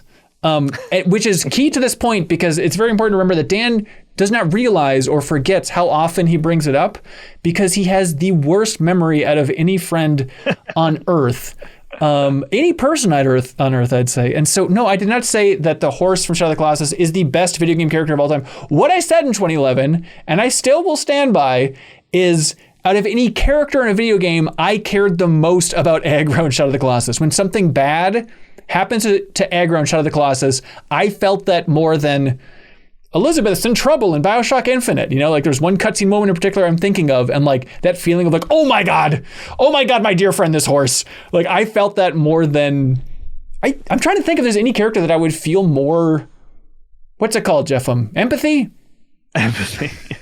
I mean, at the risk of inviting Dan's ire, like I'm with you, man. Thank like you. Aggro is like your relationship with Aggro is so crucial to Shadow of the Colossus. Like it's your only partner through the course of that just kind of heartbreaking adventure, you know? Right, like right.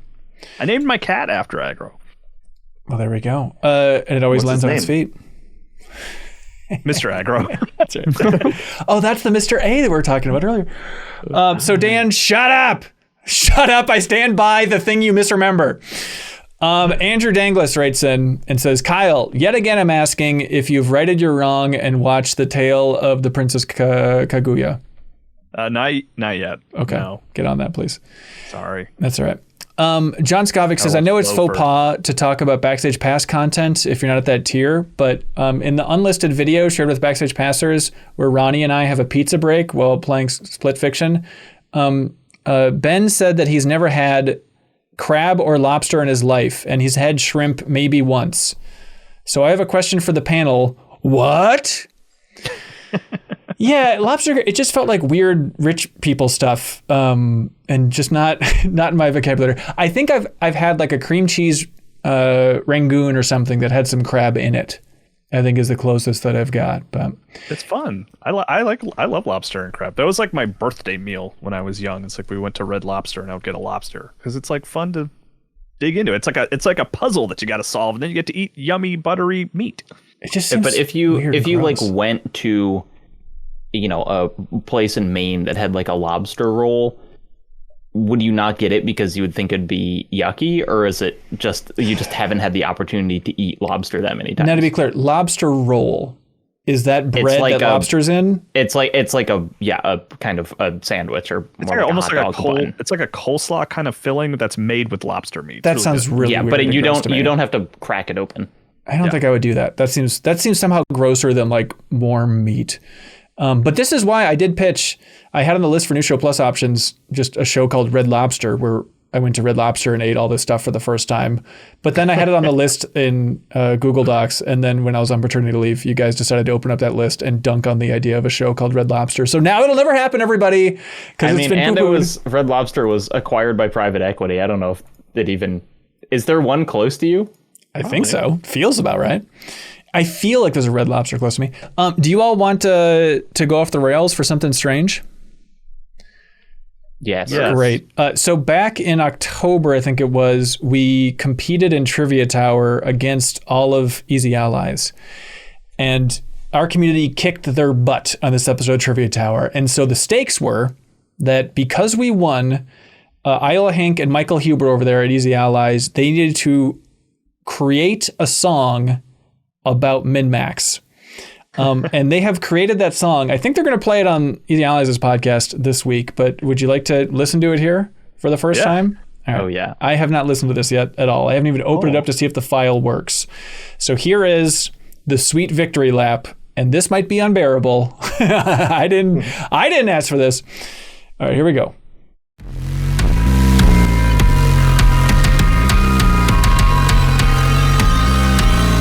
Hang on, this sounds cool. This alliance ain't always been easy. Thinking back, some moments displease me. Oh no. Oh no. I've been under some strange delusions, like a tower of endless confusions. Oh no. This is a real song. Oh no. Life is hard. Those are the facts. I need some tips and tricks to help me relax. Oh no. We're halfway through. Oh no. Sometimes I'm min and sometimes I'm max. Sometimes I pull the knives from my backs. Oh no, no, no, no. Oh no. You wanna min or you wanna max? You wanna min or you wanna max? You wanna min or you wanna max? You wanna min or I wanna max, I wanna max. No, no, no, no, no, no, no, no, no, no, no. I wanna max. No, no, no, no, no, no, no, no, no, no, no. I wanna max. No, no, no, no, no, no, no, no, no, no. I wanna max. No, no, no, no, no, no, no, no, no, no. I wanna max. Hell yeah. There we go, everybody. I like Michael Huber, the layer of vocals over the top. It's cool. I was genuinely expecting it to be like a parody of like We Didn't Start the Fire and just be like new show plus Kyle's daughter, like something like that. I was not expecting some song that Isla would actually be proud of musically. I know, it's kind of like Nine Inch Nails stuff happening there. Good Lord. Thank you for the MinnMax community kicking their butts in Trivia Tower, and thanks to Huber and Isla for following through on the grand journey. And I hope you all enjoy that as the new intro to every episode of the MinnMax show. There's no way around it. What do y'all like for question of the week here? I like learning about Jeffem's YouTube channel. That's a solid contender. I feel like that's quietly a ringer. I like the time traveler question was good too. Time travel was good too. Even though we all were kind of like, I apologize to the person who wrote it in that we were like, no, you know everything. Come on. We're so boring. Jacob, which way you leaning? I like the time travel. I think it's fun to think about. All right, there we go. That sounds like somebody who's a time traveler. Michael Baker, congratulations. What if? That'd be silly, right, guys? Now it's time for something that's called Get a Load of This.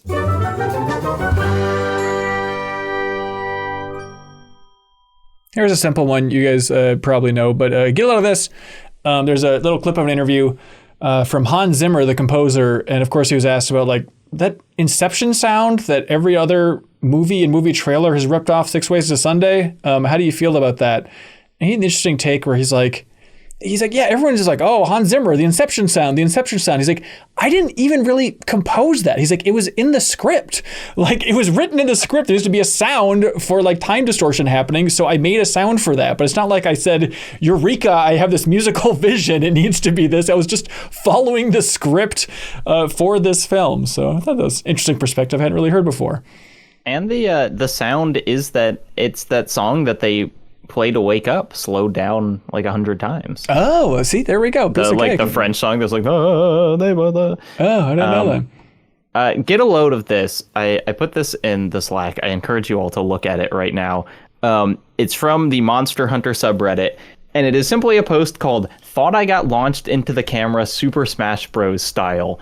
And it's someone playing Monster Hunter, and a monster smacks them, and the camera is perfectly aligned kind of behind the wall of a cliff. Oh, and so the perfect. character just, I mean, it looked exactly like Super Smash Bros. They just hit the camera, and it's so funny. That's cool. Links below if you want to check out all this stuff. Get a load of this. I was watching this little fun interview with Charlie Cox and Vincent D'Onofrio. They're promoting Daredevil. And the subject came up of Vincent D'Onofrio. They're talking about like roles they turned down that they regret. Lobster rolls? And And I want to see, like, just guys, give me like one guess you think the one role that Vincent D'Onofrio regrets turning down. Very serious actor, I think, of Vincent D'Onofrio. Jack Sparrow. Nope. You're not going to get it, but I just wanted to. I watched this clip, Kyle, so What is it? I can't guess. I'll just go to. It was Inspector Gadget. That's the one role that he was like, it would. I think I could have figured it out, and it would have been fun, and my kids would have liked it. But like, I really expected him to say something like serious and dramatic. Vincent D'Onofrio's Inspector Gadget sounds pretty good, unless he was supposed to play the villain or something like that. I don't know. I just watched this clip with Nick Swartzen on a podcast where he's talking about that he auditioned for the role of Anakin in the prequels. He's like, I don't know why, but my agent got the call that George Lucas wanted me to audition as Anakin in episode 2. The weird comedian. I have a hot take, Kyle. From Minnesota. That's right. St. Paul's own. But D'Onofrio, everybody loves Kingpin. I get it. I watched the first season of the old Daredevil. I'm only one episode into the new one. Am I the only one who thinks that it's just, he sounds dumb? It's just, oh, what if I was a big bad guy? His voice, I love Vincent D'Onofrio, to be fair. I just think that Men in character, Black? I think it's like 8 layers of a parody of itself as if Kingpin was a big bad guy. Am I way off on that? I haven't watched the show, so Okay. I can't comment. You're just watching. I get it. Okay. Sorry, Jeff. Yeah, get a load of this. YouTuber Carl Jobst has a new video called the Elon Musk cheating scandal. And it's not about Diablo. His claims of being the best at Diablo 4 or Path of Exile 2, because those have already been debunked. But he looks at the old and his often claimed statement that he used to be a semi-pro Quake player, and that his team got second place in one of the first esports tournaments for Quake. And the surprise twist of this video is that it's like partially true, actually. Like he actually like he went back and found like this old tournament that is probably the one that Elon Musk played in, because a lot of like Quake old heads said, no, this is total BS. Like all of the old, like Quake started the esports tournament scene, and like everybody knows all those old tournaments, right, especially the first ones for money. And he definitely didn't play in any of them. But Carl Jobst like found this old tournament that it turns out none of the actual pros played in. So it turns out Elon Musk probably did still suck at Quake. And the reason that they got there are many like circumstances for why they ended up getting second place, and it's still a totally bunk story. But like that actual old tournament existed, and it's an interesting rabbit hole of investigation. Oh, that's cool. That still ends with, and Elon Musk sucks, and he's still lying about this. So you still get that feel good hit. Oh, all right, there we go. Some interesting Quake history in there as well. Right on. Let's see, Wombology in the MinnMax Discord. We have a good load of this channel where people share good little stories all day, every day. It's a wonderful news feed if you're looking for something clean to use there. But Wombology shared this link to a Polygon story, which is linking to a post from Local Thunk, the developer behind this game called Balatro, which I just love it, where he's like, hey, I know Balatro is a big hit. Like, I feel like already the history of this game is kind of getting lost to time, and I'm forgetting some of the facts myself. So I just need to like write down a timeline of all of Balatro's development, how I felt through all of it, the twists and turns along the way. And it's awesome. It is like one of those things that 25 years from now, and we're still reflecting on Balatro in some way, it's so nice just to have the developer be like, I need to get this down for the sake of history right now. And what Polygon was focusing on was just talking about, his struggles with mental health throughout the game's development and stuff like that. It's interesting that he included in there. So super, super cool thing to document.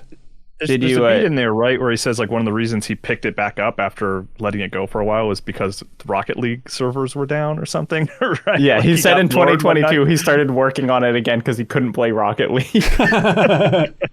All right, but that is it for this episode of the MinnMax Show. It's a big one. Thanks for sticking with us. I know we packed a lot in there, so thanks for the twists and turns along our way. For MinnMax stuff, the community meetup is happening next week at GDC, which is the big convention that Sarah and I and Haley and I, and technically Janet's going as well, not on behalf of MinnMax, but for her own podcast. But we're all going to be out there in San Francisco next week. So if you see us, please say hi. Don't be shy, please. And don't be shy again, because you can come out to Tempest Bar on Monday, March 17th from 7 to 10 Pacific. We'll be hanging out there and talking about games, having a good time. Swing on by. You don't need to be a Patreon supporter to come by. Tempest Bar in San Francisco. We'd love to meet you in person. It's very fun. Also, let's see, bonus pod this week. If you're at that $5 tier on Patreon, you unlock this bonus show each and every week. And for bonus pod this week, it is Haley and I kind of talking about GDC, planning for GDC, our roadmap for GDC, different panels that we want to attend at GDC, all that fun stuff. So unlock bonus pod. Show some love to Haley because she's killing it with the show over there. Also, we have a post up on Patreon right now, which is kind of funky, where because we do the big charity stream in the fall every year, a lot of people from the community want to volunteer stuff. Like, hey, I made this wood sculpture. Can I ship it to you and you can auction it off? It's like, that's very sweet. We don't want the community doing free labor and volunteering their time to do this thing that's not guaranteed to get in the charity auction. But people want to do it. And so the middle ground is we have a post up on Patreon that went live last Friday, where it's like, hey, we have 5 slots. 5 slots for community submitted things that we can auction off for charity this fall. And so go to that Patreon post if you have something. It could be like, oh, I want to create this sculpture. I want to 3D print this MinnMax logo, which somebody did last year, which was fantastic. Or I run an Airbnb in Texas and you can have a free weekend here. Like, whatever it is, get creative, and then we will let you know once we lock down what those 5 are. So no one's creating stuff, doing this stuff for free. But if we can limit it that way, I think that's going to be a good system. But coming up next week, we have a new episode of Max Settings, which should be an exciting one, presumably with Leo and Kyle. So look forward to that, them playing a game, which might be a fun blast from the past, with a new Sheen. Also, in that bonus podcast feed and on YouTube, we have a Max Spoilers episode all about the movie Boyhood from Richard Linklater. It is Jenna Garcia, who just watched it for the first time, Jacob Geller and myself, and then Jeff Cork, our old friend, came back to unpack that movie that was filmed over 12 years. And God, that movie, it destroyed me watching it again. I think it shattered me in a delightful, interesting, good perspective kind of way. Other stuff is this week I was on Danny O'Dwyer's No Clip podcast. So if you want to hear Danny O'Dwyer and I spend 2 hours talking about just like, God, Patreon, right? It's fascinating, right? How do you get the most out of this? And really get geeky, behind the scenesy type stuff just on running an outlet and, the ups and downs of Patreon, the emotions of Patreon. You can check out that episode from No Clips podcast. Well, that is it for this episode of the MinnMax Show. Thanks so much for watching, sharing, listening, all that fun stuff. We'll be back next week. Until next time, be good, have fun, let's go.